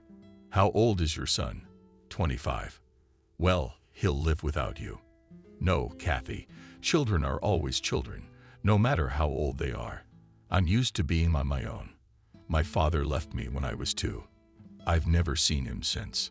My stepfather and I didn't see eye to eye. I always wanted to get away from home. My father has his life. I have mine. At least you call them once in a while. On the big holidays, they say you're getting married. A sham marriage is the surest way to stay here. I suggest you do the same. I'm married. Is that a husband? That can't provide you with a decent living. That's our life. Parenting is stupid. Marriage is like eternal slavery. We should respect ourselves and seize the opportunity if we've already managed to get out of it. So we know what we need, sighed Kathy. I always know. Goodbye, replied the girl and walked towards the gatehouse. Kathy took one look at her and shook her head regretfully. Already from such a young age, the girl had to get away with it, lie, enter into a sham marriage. How could one keep one's soul under such circumstances? The woman went into her room and sat down at the table, wondering if I should have gotten involved in this adventure. I could live here. A foreign language I don't know. A foreign land. No feelings all this evokes in me. I must help my son, but at what cost? There was a knock at the door. Kathy opened it, surprised to see a janitor from the gatehouse on the threshold. He entered the room, stopped, looked at Kathy. That is Sean Frost, said he said with a smile, putting his arm around the woman's shoulders, their libido there. Kathy smelled the pleasant odor of expensive deodorant that the German man's clothes smelled like. The janitor. Released from his embrace, she said sternly. Is that what you all say when you're courting? No love at all. Let's be friends if you want to be. Liebe nicht freuen me. The German raised his eyebrows in surprise. He was swarthy with correct facial features. Handsome. Knew it, so he showed self-assurance. Kathy. Warum? The guy spoke German fast. Why? Why, Kathy? Kathy shook her head and pointed to the door. The janitor was very surprised by her refusal. However, he tried to hug the woman again. She shivered, spoke quietly and clearly, again pointing her hand at the door. Benjamin Kathy, escorting the German to the door, muttered angrily, "What do I need all this for?"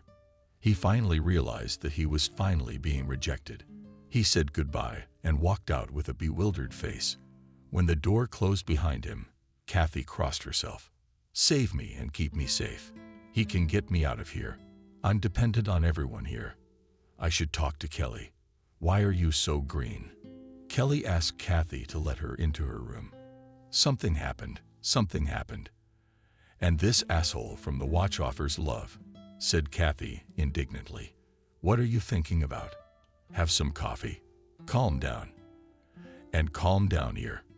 You refused such a handsome and young German. Kelly laughed. Do you think I should have? I don't think anything.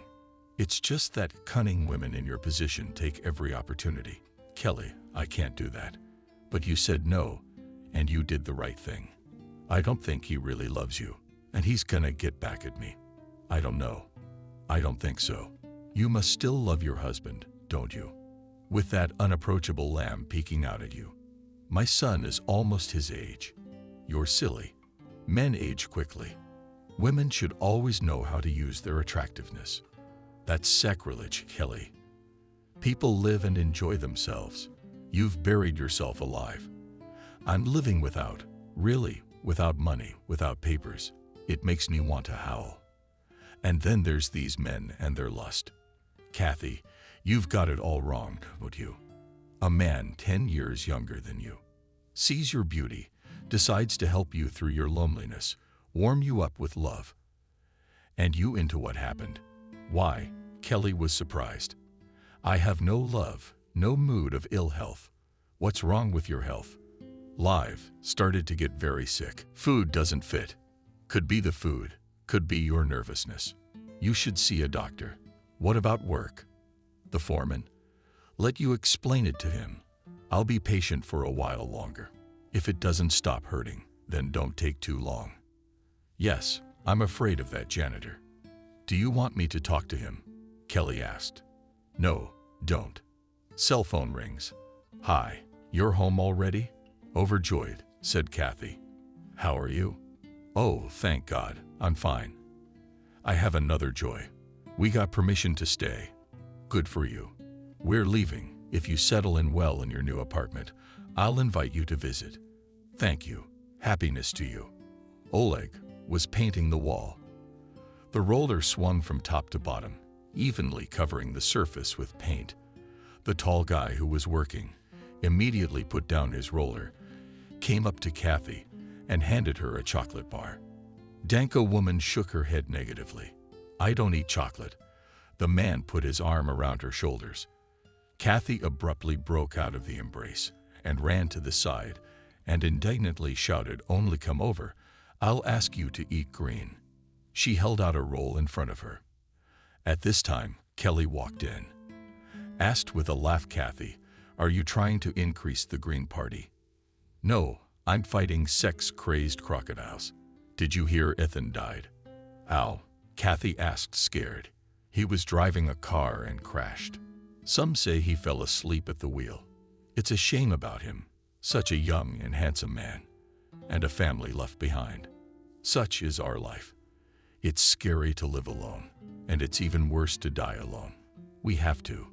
Ethan, I have an address and a phone number. Kathy remembered. So you call. I can't. How can you report something like that? No. Kathy, think about it. Ethan's dead. He needs to be buried. And the family don't know anything. I can't do it. I don't have the guts. You can't betray Ethan. Okay, I'll try. Kathy, I flipped through my address book, found the entry, dialed the number, heard a woman's voice, said hello, and asked if it was Christina. Yes, I'm calling from Germany to tell you about Ethan's husband. Something's happened. I'm sorry for your loss. Kathy struggled to get the words out. Ethan was killed in a car accident. Ethan, don't joke around like that. I'm sorry, I'm not joking. Ethan was a good man, he loves you. Daughter was in a hurry to get home. Drove the car, and they say he fell asleep at the wheel. Vanya's sobs were heard in the phone. Christina, you should definitely come here to take care of Ethan's funeral. Yes, Kathy sobbed into the phone, barely able to keep from crying. She lowered her voice and said cruelly, stop crying, Christina. You need to think about yourself and your daughter. Ethan, waiting for you here. Aya, I'll do anything. You know the address. Yes, Ethan wrote to us. Come, we'll be waiting for you. Goodbye. Kathy, she hung up. She'll be here. You're good. I couldn't do that. Kelly complimented her, and I was lying on the bed, flipping through a phrase book, memorizing German phrases. There was a knock at the door. A woman opened it. Benjamin came in. Why are you so sad? He asked. Ethan is dead. Don't make things up in a drunken voice, Benjamin said. I understand. It's April 1st. It's not. Benjamin. Ethan drove the car and fell asleep. And that there is no Ethan anymore. Holy shit. What the hell kind of life is that? It's a shame. It's a shame. Kelly and I called his wife. She promised to come to his memorial, Benjamin said, and put a bottle of wine on the table. Kathy pulled a few cans of canned goods and fruit from the refrigerator. They drank and snacked. He and I had a nice sit-down the night before his trip. He wanted to see his daughter as soon as possible. You don't have a family, so you bear the separation from your homeland more easily. I have a mother who often dreams about me. When I came here, it was like falling into an abyss. I don't dream about anything. At home, I had colorful dreams every night, like a movie. It's your husband who's giving you the energy. I don't get any energy from him. We've been sleeping in separate rooms for 20 years. Why is that? Yeah, it just happened. When I saw you, I thought I was divorced. Is there something so independent about you? I'm not independent. I'm just a slave in the family.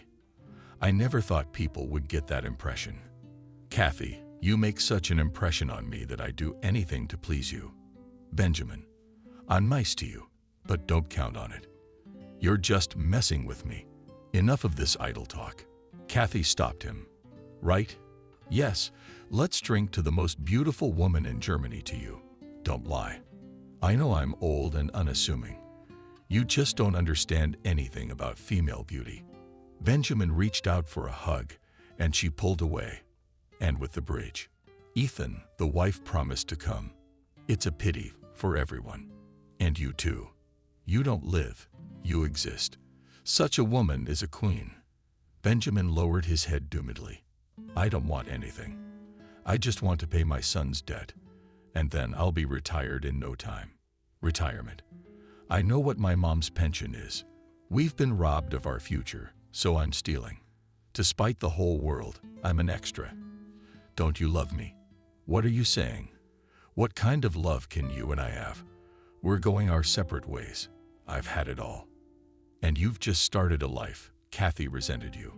What can you know about the future? There may be my one and only beloved, and nothing else.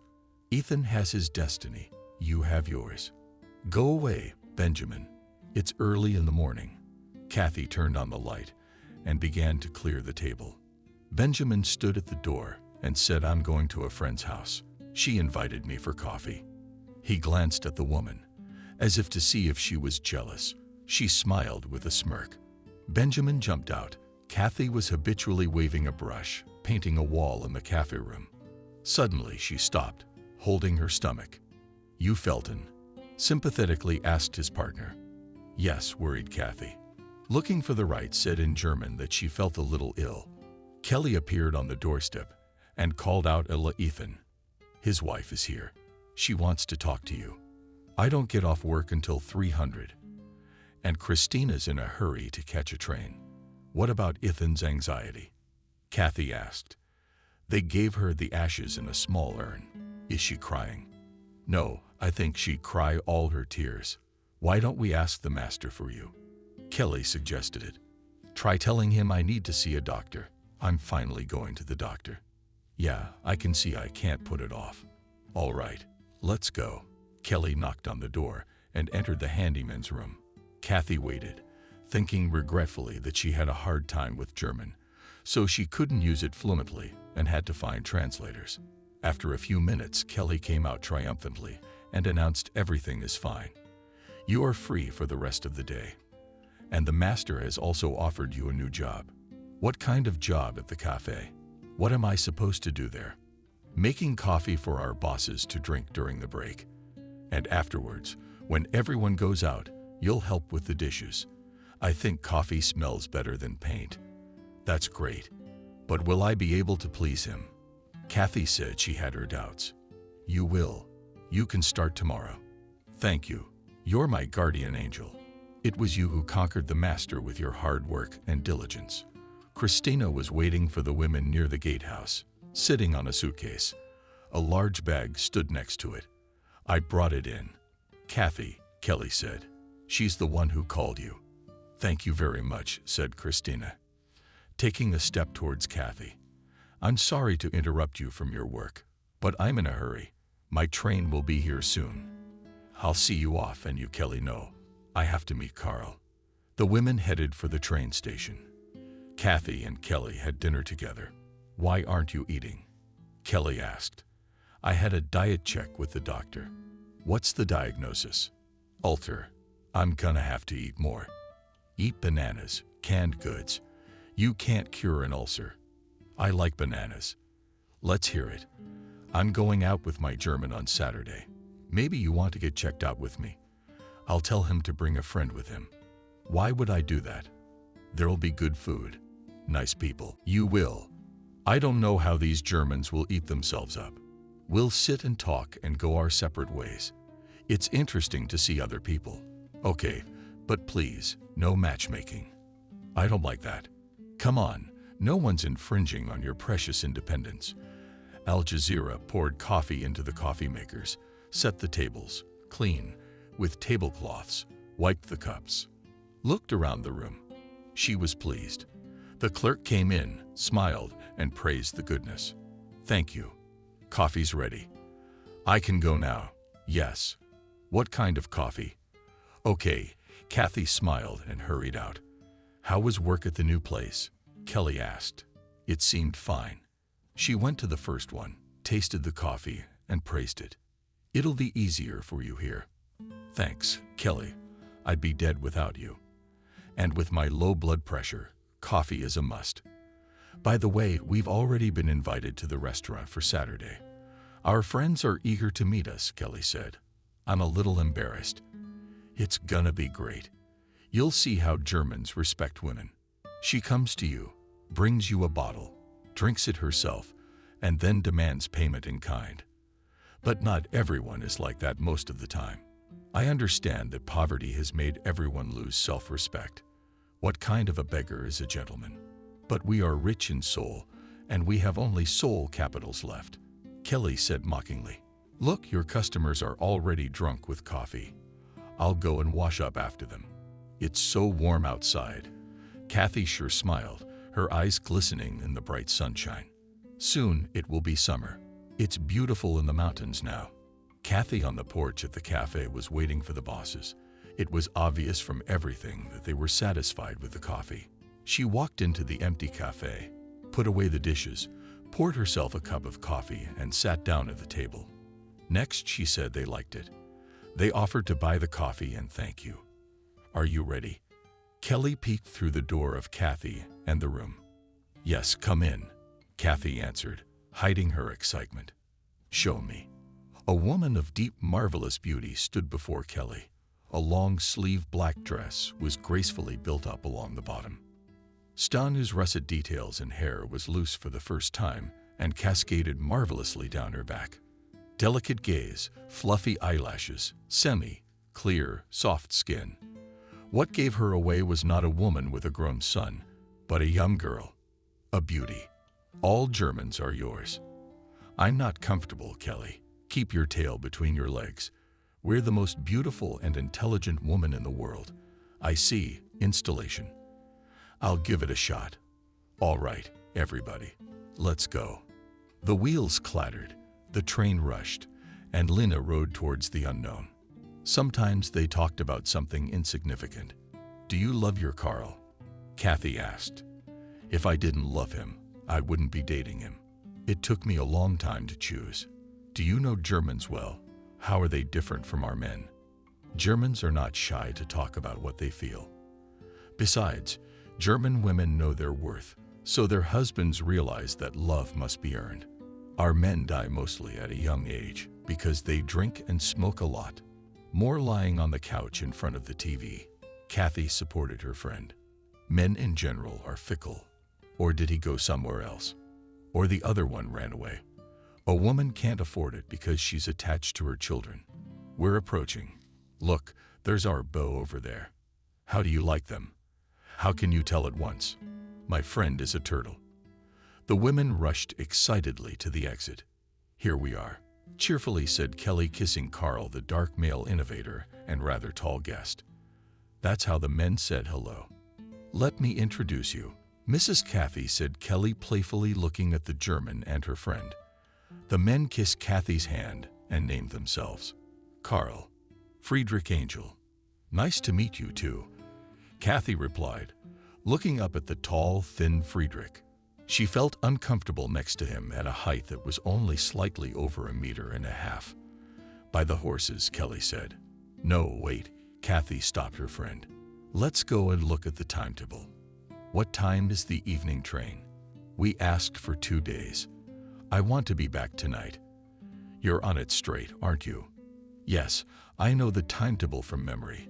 There's a train at 20:30. Ok. Everyone got into the car, which Carl drove with Kelly next to him. Friedrich and Kathy were in the back seat. Kathy tried to look out of the window, as if she were too attracted by the scenery. Finally, the car stopped outside the restaurant.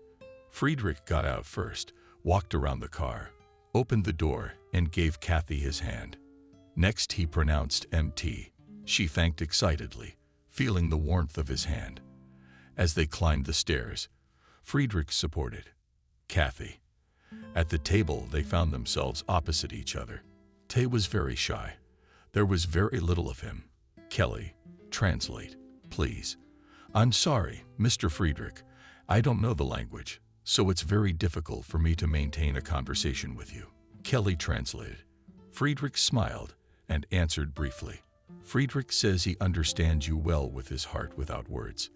Kathy shyly thanked the still feeling and herself at someone else's party. Kelly leaned over to her and mouthed tacky, stay away. He eats you with his eyes. When they left the restaurant, Kelly said Friedrich is inviting us to his place. No, I'm not going. I said no. What's the big deal? We'll have coffee, sit and talk, see how people live. Kelly, don't talk me into doing whatever you want. Kelly approached the men, explained to them that Kathy wanted to go home, and immediately turned to her friend. They are very sorry to see you leave. We'll take you to the train station. Translate, please, Kelly asked Kathy. I had a good time with you. I thank everyone sincerely. At the gatehouse, Kathy saw Benjamin looking threatening. Kelly went to see the Germans. What's it to you? I'm the first one in. Why? Is there already a line? The woman asked sarcastically. Allah, I love you. That's enough, Benjamin. What kind of love can there be under these conditions? I understand with the Germans, the conditions are different. They invite you to a cottage. Benjamin, you have no right to humiliate me. Kathy was indignant, and at that moment she saw the attentive eyes of the janitor who had recently confessed his love to her. Let's get out of here. All our women are looking at us corrupt. It's men who invented this system of existence, where gold and paper money are considered the greatest value. What's there to be offended about? I'm offended that you don't believe in my feelings, but are you interested in my feelings? Or do you think a woman has no right to choose? And I want you to choose me. I don't want anything, okay? I've been married for 26 years. I've seen nothing good in this life, but hard work at the factory and at home. And now I'm here trying to solve the family financial problem. And my husband and son are waiting for me to make money and give it to them. I owe everyone around me. And now I owe you. What kind of brother are you to me? A brother-in-law. There are devils in a quiet swamp. You're drunk. Don't get mad at me, or we'll quarrel. I drank out of grief, you know. I hid my passport in my pillow, and they found it. Now I'm facing rejection.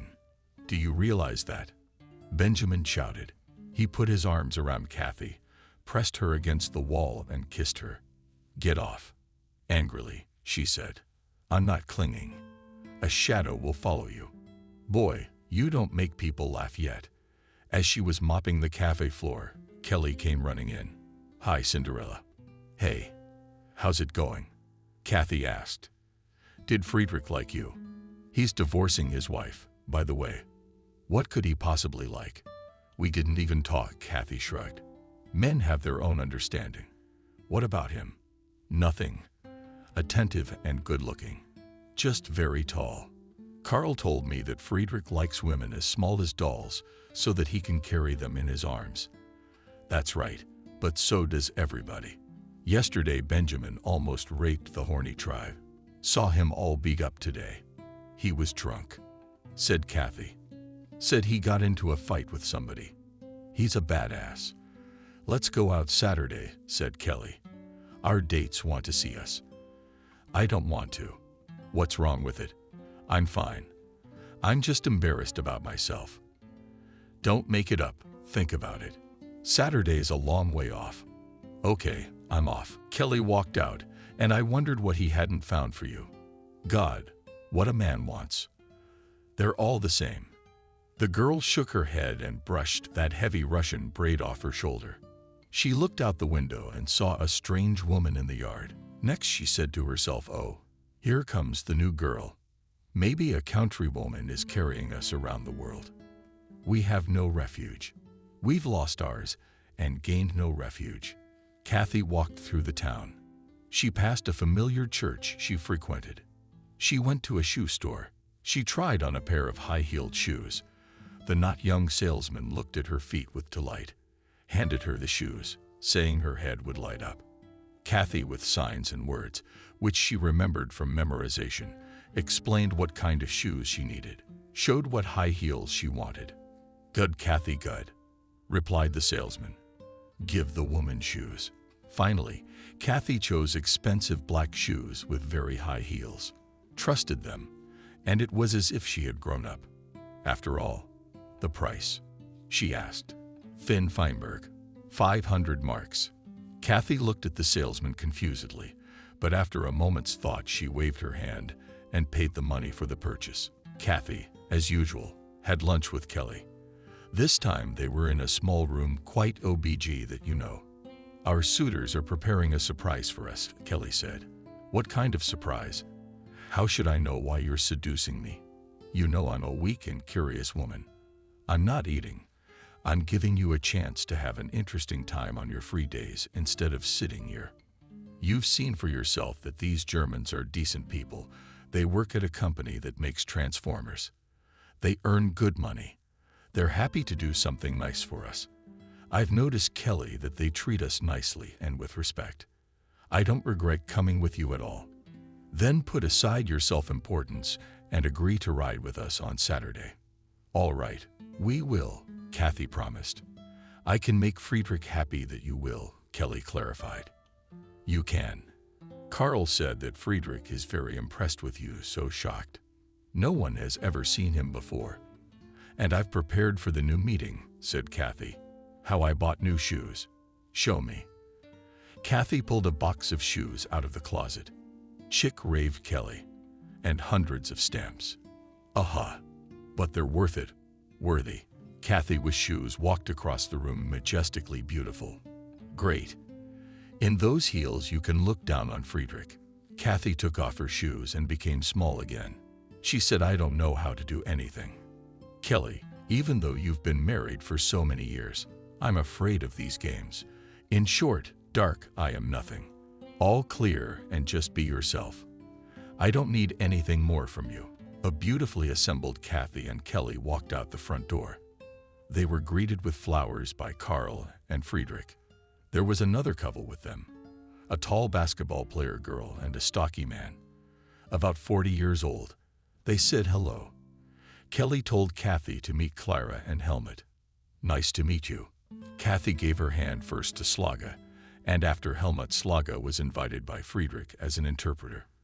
"For 2 days, this couple will accompany us so you won't be bored," Kelly explained. "Thank you," said Kathy, shifting her gaze from Clark to Friedrich. Finally, they got into their cars.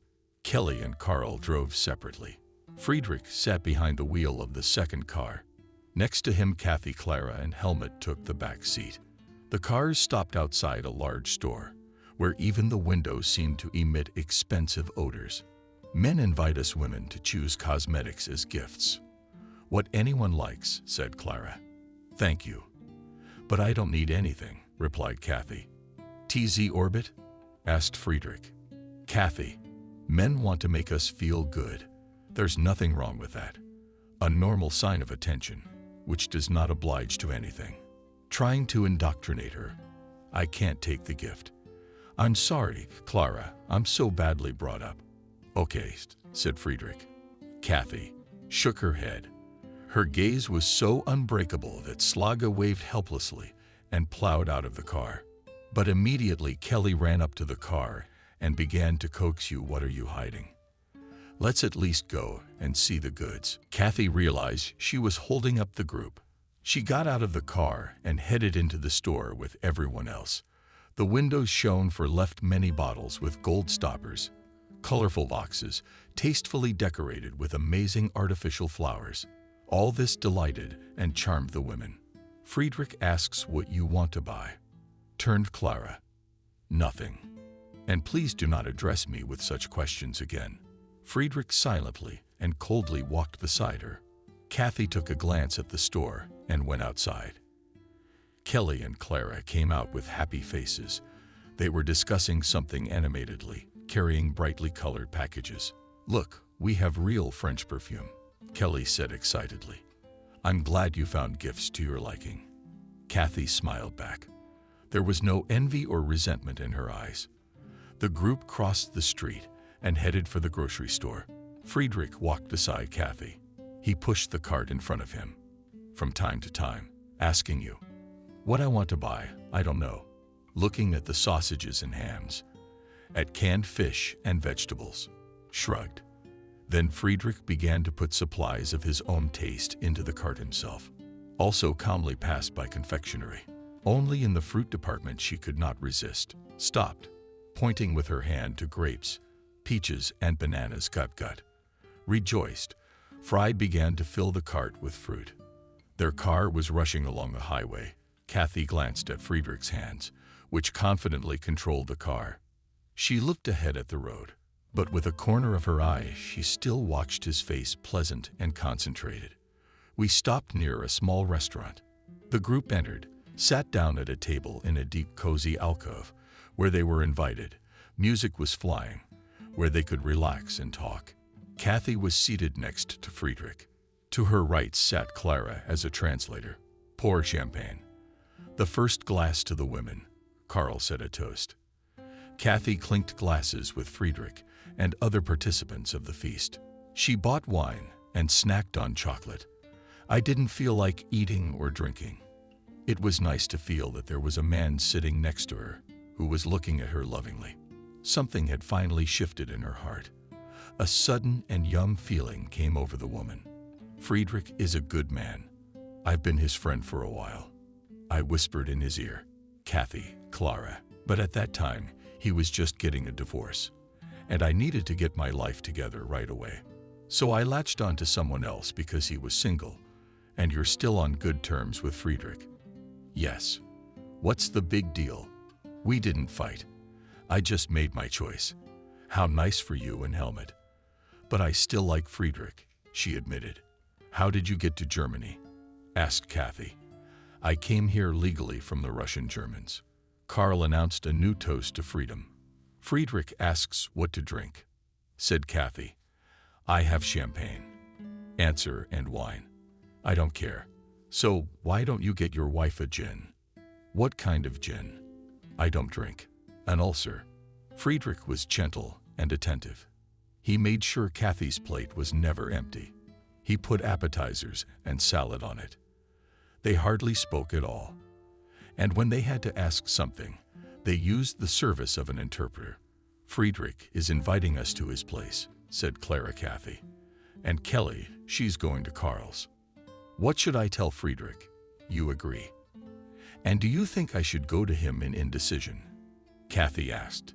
He has a lovely house. We can go to the mountains in the evening.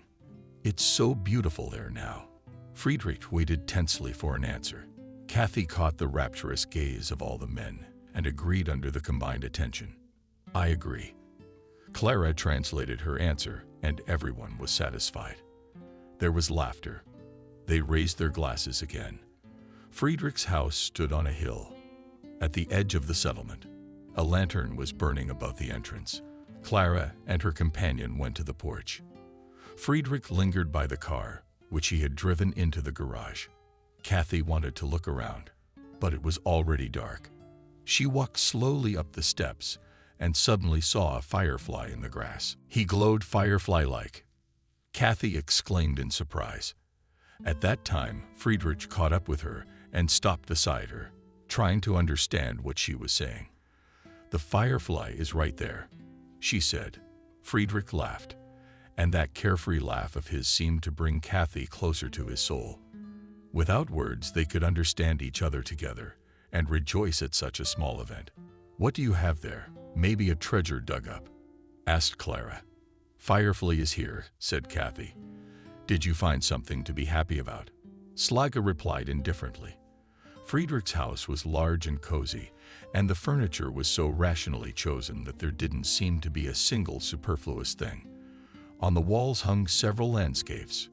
Russia, said the host, pointing to a painting and explaining something to Clara. This painting Friedrich bought from a Russian artist, the translator reported. The painting showed a swamp with cats, frozen trees axe over a shiny black eye. From native landscape, the native landscape made my soul warm. There is a telescope in the same room. Kathy wondered, can I see it? I've never seen the sky through a telescope. Friedrich understood without an interpreter what his guest was asking. Beat, beat, beat, beat, he said. Thank you, replied Kathy. Through the telescope, she saw many lights on the black velvet, and the sky shiny and mysterious. It was as if the stars had gotten closer, magnified, shone brighter. They called to her and promised happiness. Friedrich invited the guests to the table, but everyone was full, so they drank only light wine. Kathy again felt Helmut's insistent gaze on him. She lowered her eyes. The host said something to Helmut. Clara translated. Friedrich asked Helmut not to look at you with such lust. Kathy smiled gratefully at Friedrich. It was the appreciation towards her master that she now felt. His tact and restraint impressed her. Helmut turned on the tape recorder, inviting Clara to dance. It was an old, slow tango. Friedrich bowed his head in a bow to Kathy. She put her hand on his shoulder, and he led her so easily, as if they had danced together all their lives.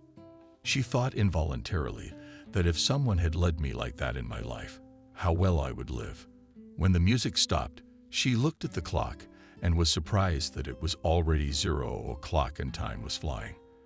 I didn't notice how the day flashed by either. Thank you all very much. I felt relaxed and good with you. Please translate, Dahlia asked. Friedrich kissed his guest's hand gratefully. Helmut and Delia stayed the night on the first floor, and Friedrich took Kathy upstairs to a bedroom with a wide bed, populated with a pale pink bedspread. The curtains on the windows were of the same fabric, as if Frau had said Friedrich should gud. What does he thank me for? What does he praise me for? Wondered mentally Kathy, feeling an unusual warmth in her chest that developed throughout her body. She answered the jar. Thank you. Friedrich smiled, hiding the tension. He asked something he shouldn't have voiced out loud.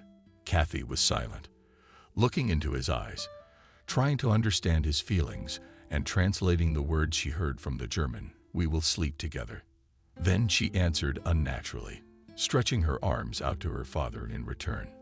Together, and Friedrich's eyes lit up too lighter behind the face shone Danko meine Frau. He exhaled, embracing her for the first time, and kissed her on the lips. Kathy, for shy, hid her face. Friedrich released her from his arms, looking at her hesitantly. No, I'm not judging. It's okay. Kathy thickly mouthed a quick Kathy and asked for a shower. When she came from the bathroom and sat on the bed, she didn't know how to act. I picked up a magazine, started flipping through it. Well, she was brooding and staring at one point. Maybe pretend to be asleep. Why? I like him. When I got married, I wasn't interested in any man. Suddenly, it's as good as it was when I was young. A cautious knock on the door brought her out of her daze. Come in. Kathy invited her in. Friedrich appeared on the threshold with 2 glasses of wine on a small tray. 1 glass handed Kathy offered to drink. Thank you, Danko, she replied. Friedrich sat on the edge of the bed, sneered with his glass with Kathy, said a traditional German toast. All the more reason to be well, she replied, tasting the wounds with the pleasant flavor of wine. Very good. Thank you. Thank you then. I am happy. You speak our language. Why didn't you admit it before? I memorized a few words. Kathy drank the wine slowly and looked at Friedrich. The wine is wonderful good, she said. You are wonderful, Friedrich replied, taking the empty glass from her hand and kissing her hand. His lips moved down the forearm of their neck with kisses, finally rose to her chin. A hot wave of wine flooded the woman's face, groggy, but turned on in her head, and she lunged toward him in the heat of oblivion. Kathy felt next to Friedrich's big, heated body and whispered helplessly, "I'm afraid of pregnancy, afraid of baby. Baby and baby. Hurry up and get married." Friedrich laughed, substituting her for himself. In the morning, Friedrich treated the guests.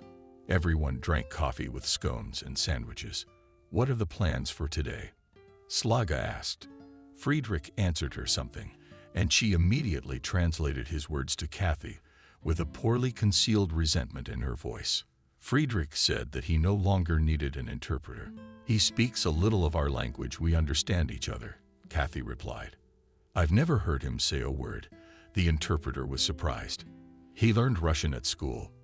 He must have spoken out of love," Clara replied jealously. Miracles, indeed. The car raced along the winding mountain road. As it climbed up, Kathy looked over the green mountain slopes, then looked happily at Friedrich. He, too, would turn his head to her for a moment now, and then cast a brief amorous glance, and drove the car farther to feel him closer. She put her hand on his knee, his face lit up with a smile. With one hand he drove the car, and with the other he put his hand on Kathy's arm, and tenderness overflowed in his soul. They stopped near an old stone church, Orthodox. Asked Kathy. I answered Friedrich. They entered the cool semi-darkness of the church. Small candles were burning at the icon of the Mother of God. It was empty and quiet, as if this temple with its solemn silence existed only for them. It would be good to get married in this temple. Suddenly thought Kathy, I am married, but not married. The car circled again along the winding mountain road. The marvelous scenery was changing rapidly. Every bush and tree was in bloom. These were the days of general blooming. However, Kathy and Friedrich were so engrossed in each other that they wanted to hide with their happiness in a quiet place from the world. They were taken in by a small restaurant. Stone, not stucco, on the walls of which were decorated with deer antlers. Each table was screened off from the neighboring table, and the bold partitions gave the impression of a quiet corner like a cave or grotto. The waiter brought soft drinks, game, salad, and fruit to the table. Kathy didn't want to eat. That had only happened to her when she was young, when she had reached the feeling of falling in love. She realized with pleasant surprise that she was in love and looked into Friedrich's eyes. He was happy. There were two warm fireflies burning in his eyes that expressed love and tenderness. Friedrich embraced the woman and kissed her. In the evening, they sat in Friedrich's study on a wide sofa. Kathy leafed through numerous color albums with reproductions of prints and paintings by famous European artists. How rich is this? The woman said enthusiastically, pointing with her hand at the albums and books. You are the wealth, and this is all yours. Friedrich smiled and kissed her. It's all mine. No, I only want you. My father loved the Frau from Russia. Your father was in love with a Russian girl. So what? After, she was taken to Siberia, and they never met again. Friedrich reached over to the shelf, picked up a large German-Russian dictionary, started looking for the right words. You, be my wife, he asked. Officially, I'm married. I tell my lawyer not to do anything. You will be our wife. Yes, I understand. Mine or Frau, my sunshine. Thank you, Friedrich. You brought me back to life. As a woman, I was dead. I cared only for the happiness of my son and granddaughter. You don't know, I'm a load of babysitting wisdom. You're my little girl, laughed Friedrich. And Friedrich, all you have to do is laugh. I love them, I love them. I love you, quietly she answered. Only I'm scared. 3. That this fairy tale of ours will one day suddenly end. Because we belong to different states. Now I know what paradise is. It's when two hearts in love meet. Friedrich said something. She did not understand, stopped him at half a word with a long and greedy kiss. Monday morning, Friedrich himself brought Kathy to the gatehouse.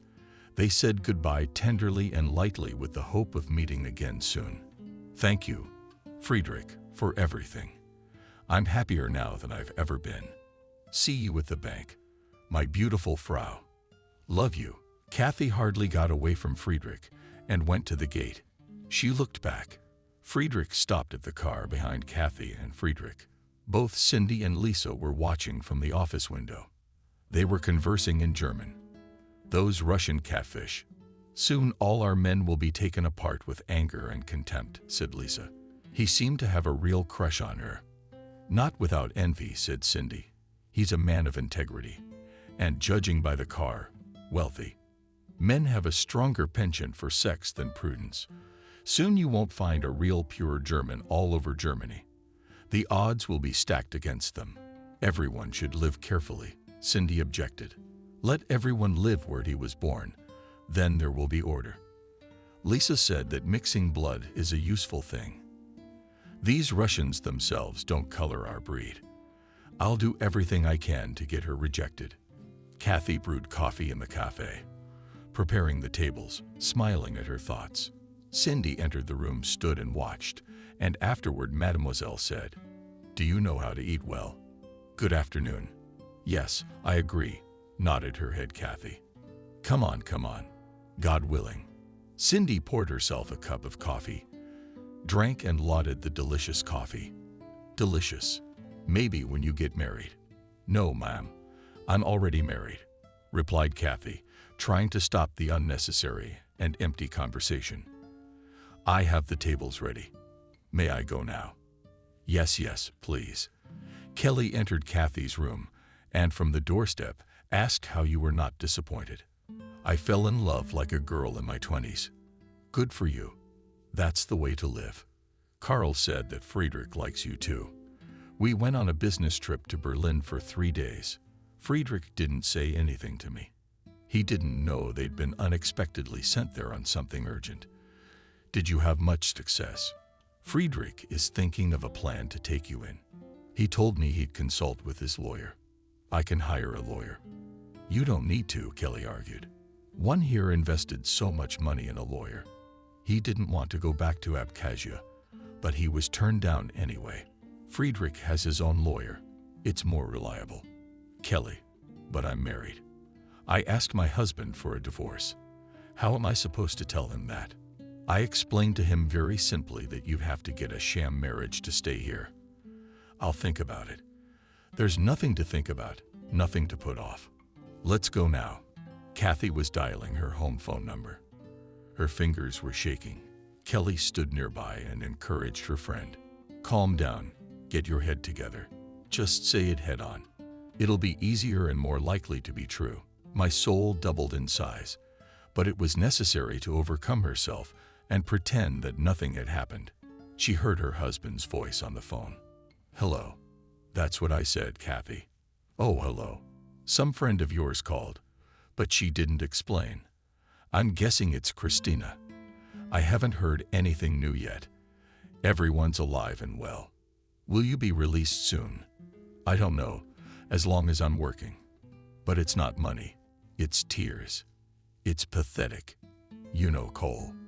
In order for me to stay here, I'll have to enter into a fake marriage with a German." "Where will you get a German?" "My acquaintances marry for a small fee. She promised to arrange a fake marriage for me. You won't mind. Do whatever you want. But to do that, we have to get a divorce." "Divorce? I'll call you later and let you know what to do. Hijack and kiss Kara." Kathy hung up the phone and said ironically, "Got a marriage license from her own husband to marry Friedrich.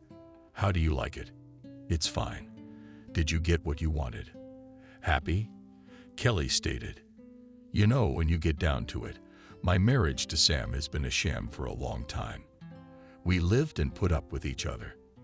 There was just nowhere else to go." "When did it start?" "When he came home from work. He even named his granddaughter after her.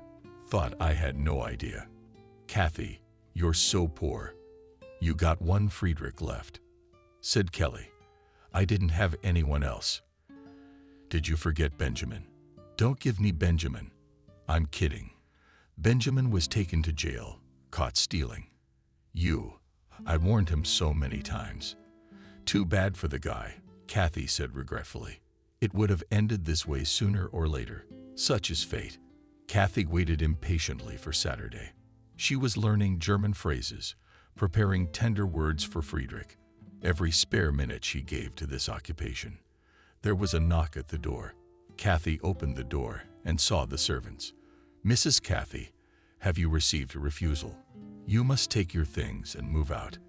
Kathy looked confused, not wanting to believe what she was hearing. "Go where?" she asked. "It's not for us to decide." "Mademoiselle, I can't just leave. I have to make a phone call to consult with Friedrich." "Mrs. Kathy, it's time to pack quickly." "No, I'm not going." "What's the hurry? Quickly, quickly, come on, or the policeman might arrest you." Cindy was in a hurry, and Kathy began to pack her things in doom. The police van took a long time to get there. When it crossed the border into Holland, Kathy realized I was being taken to the country where I had a visa. From there, I must return home. How could I warn Friedrich? Only happiness began to smile on me. How did everything suddenly come to an end? The minibus stopped outside a two-story building. The policeman who accompanied Kathy led her to an official's office. An interpreter was called, who informed her, "If you don't have money for a ticket, we can deport you. I'll buy the ticket myself. You are alone in a foreign country. We'd like to make your temporary life easier. There's a women's charity organization here in town that helps people like you. We can introduce you to a representative. They'd be very grateful." The interpreter led Kathy into another room where a pleasant young woman sat at a table. "I'd like you to meet Miranda." Kathy shook the woman's hand, gave her name. "I invite, will you?" "My guest is smiling," said Miranda. The woman's eyes were sympathetic and eager to help. Kathy thanked her and felt lighter in her heart. "Do you want to buy a plane ticket?" Miranda asked. "Yes, here's the money afterwards. What else would you like?" "I need to make a phone call in Germany." "Please." Miranda slid the phone closer to Kathy and walked out. Kathy anxiously dialed Friedrich's home phone number. He wasn't home. The answering machine went off. She said a few simple phrases that she could leave unspoken. That she had been taken out. Asked him to write to her. Gave her address. At home, Miranda introduced Kathy to her twin son, Cinny, and a white-haired boy of about 7. "That's my son," said the Dutch woman. The boys were playing with the computer. They nodded their heads in greeting and turned the monitor screen again, paying no attention to the strange aunt. Such random women must have gotten in here quite often. They walked around the rooms of well-groomed, womanly hands. Bright and cozy, Kathy praised enthusiastically. "It's a terrific house. Very beautiful. You're a marvelous hostess. Is this your room?" said Miranda. Opens the door to a large room, and the bath is across the hall. "Relax, dinner's coming soon." "Thank you, Miranda. You're very kind." I thanked her sincerely. Left alone, Kathy went to the window, looked down at the neatly trimmed lawn, at the flower bed of roses, at the old tree under the window. Everything reeked of stability, calm, and harmony. For the first time in many years, I met a man I loved and needed. Why were we separated? I could run away to him. Yes, run away. But then I'd have to live illegally. Friedrich would get in trouble for me. You can't do that. The law is the law. You can't be guided by homeless impulses. I must return to my homeland. The homeland is like a mother who welcomes us, maimed and traitorous. If Friedrich loves me, we'll meet again. But now I am forbidden to visit Germany for 5 years. 5 years of days of loneliness. My God, we can meet in Russia. She walked across the room, went back to the window, looked sadly at the sky. Someone almighty was judging her fate and determining the share of happiness she deserved. Familiarize yourself, please. This is Thomas.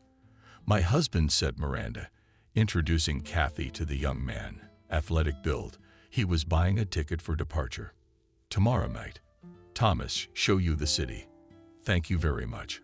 I've brought you so much trouble. It's no trouble at all. Thomas doesn't know your language. He eats taciturn. I'm not very talkative either, thankfully, Kathy replied. The car drove her through the streets of beautiful and clean Amsterdam, and from the roofs of the old buildings' glass and concrete of modern neighborhoods coexisted in marvelous harmony and were a delight to the eye. Thomas was trapped. Only occasionally he would point his hand at some notable building. Kathy didn't always have time to realize where she should be looking, but the car kept going. The panorama outside the window was changing rapidly. I can see why they're fiddling with me, the woman thought. They are protecting themselves and their country from strangers and people who are not needed here. Every nation should take such care of its homeland. The Dutch are also willing to share kindness with people from other countries. This kindness does not humiliate or hurt me. They understand, forgive, and help. This is what can be called humanity. The airplane accelerated on the runway and rose into the evening sky, covered in clouds. Kathy looked down. The city hung with many lights. There remained Miranda Thomas and their two their sons. They were just a random episode in her life somewhere. Friedrich. What about after the plane rose above the clouds that covered the ground like huge snowdrifts? Kathy looked out the porthole and thought the clouds looked very heavy and solid. But that's a deception. They are as ephemeral as our hopes. In a few months I had lived another life, and suddenly it was over like a dream. The woman tiredly closed her eyes. She must have fallen asleep when she looked out the porthole again, saw her native expanse. The heart fell into place. When she arrived, she divorced her husband and even inherited her mother's apartment. That is, strange women on board the airplane, who hysterically screamed at the entire cabin that the stewardess almost killed her and instead of a photo card saw a knife. It turned out that the mother was in treatment for a long time. Then she came out to Kathy when she was in Germany and managed to write off her inheritance. Kathy even went to the cemetery, took the same picture to the grave in the cemetery. It started here and ended here. One day she heard a persistent knock on the door. Her heart hammered in anxious, joyful anticipation. She opened the door and behind her stood Friedrich with a bouquet of fire lilies.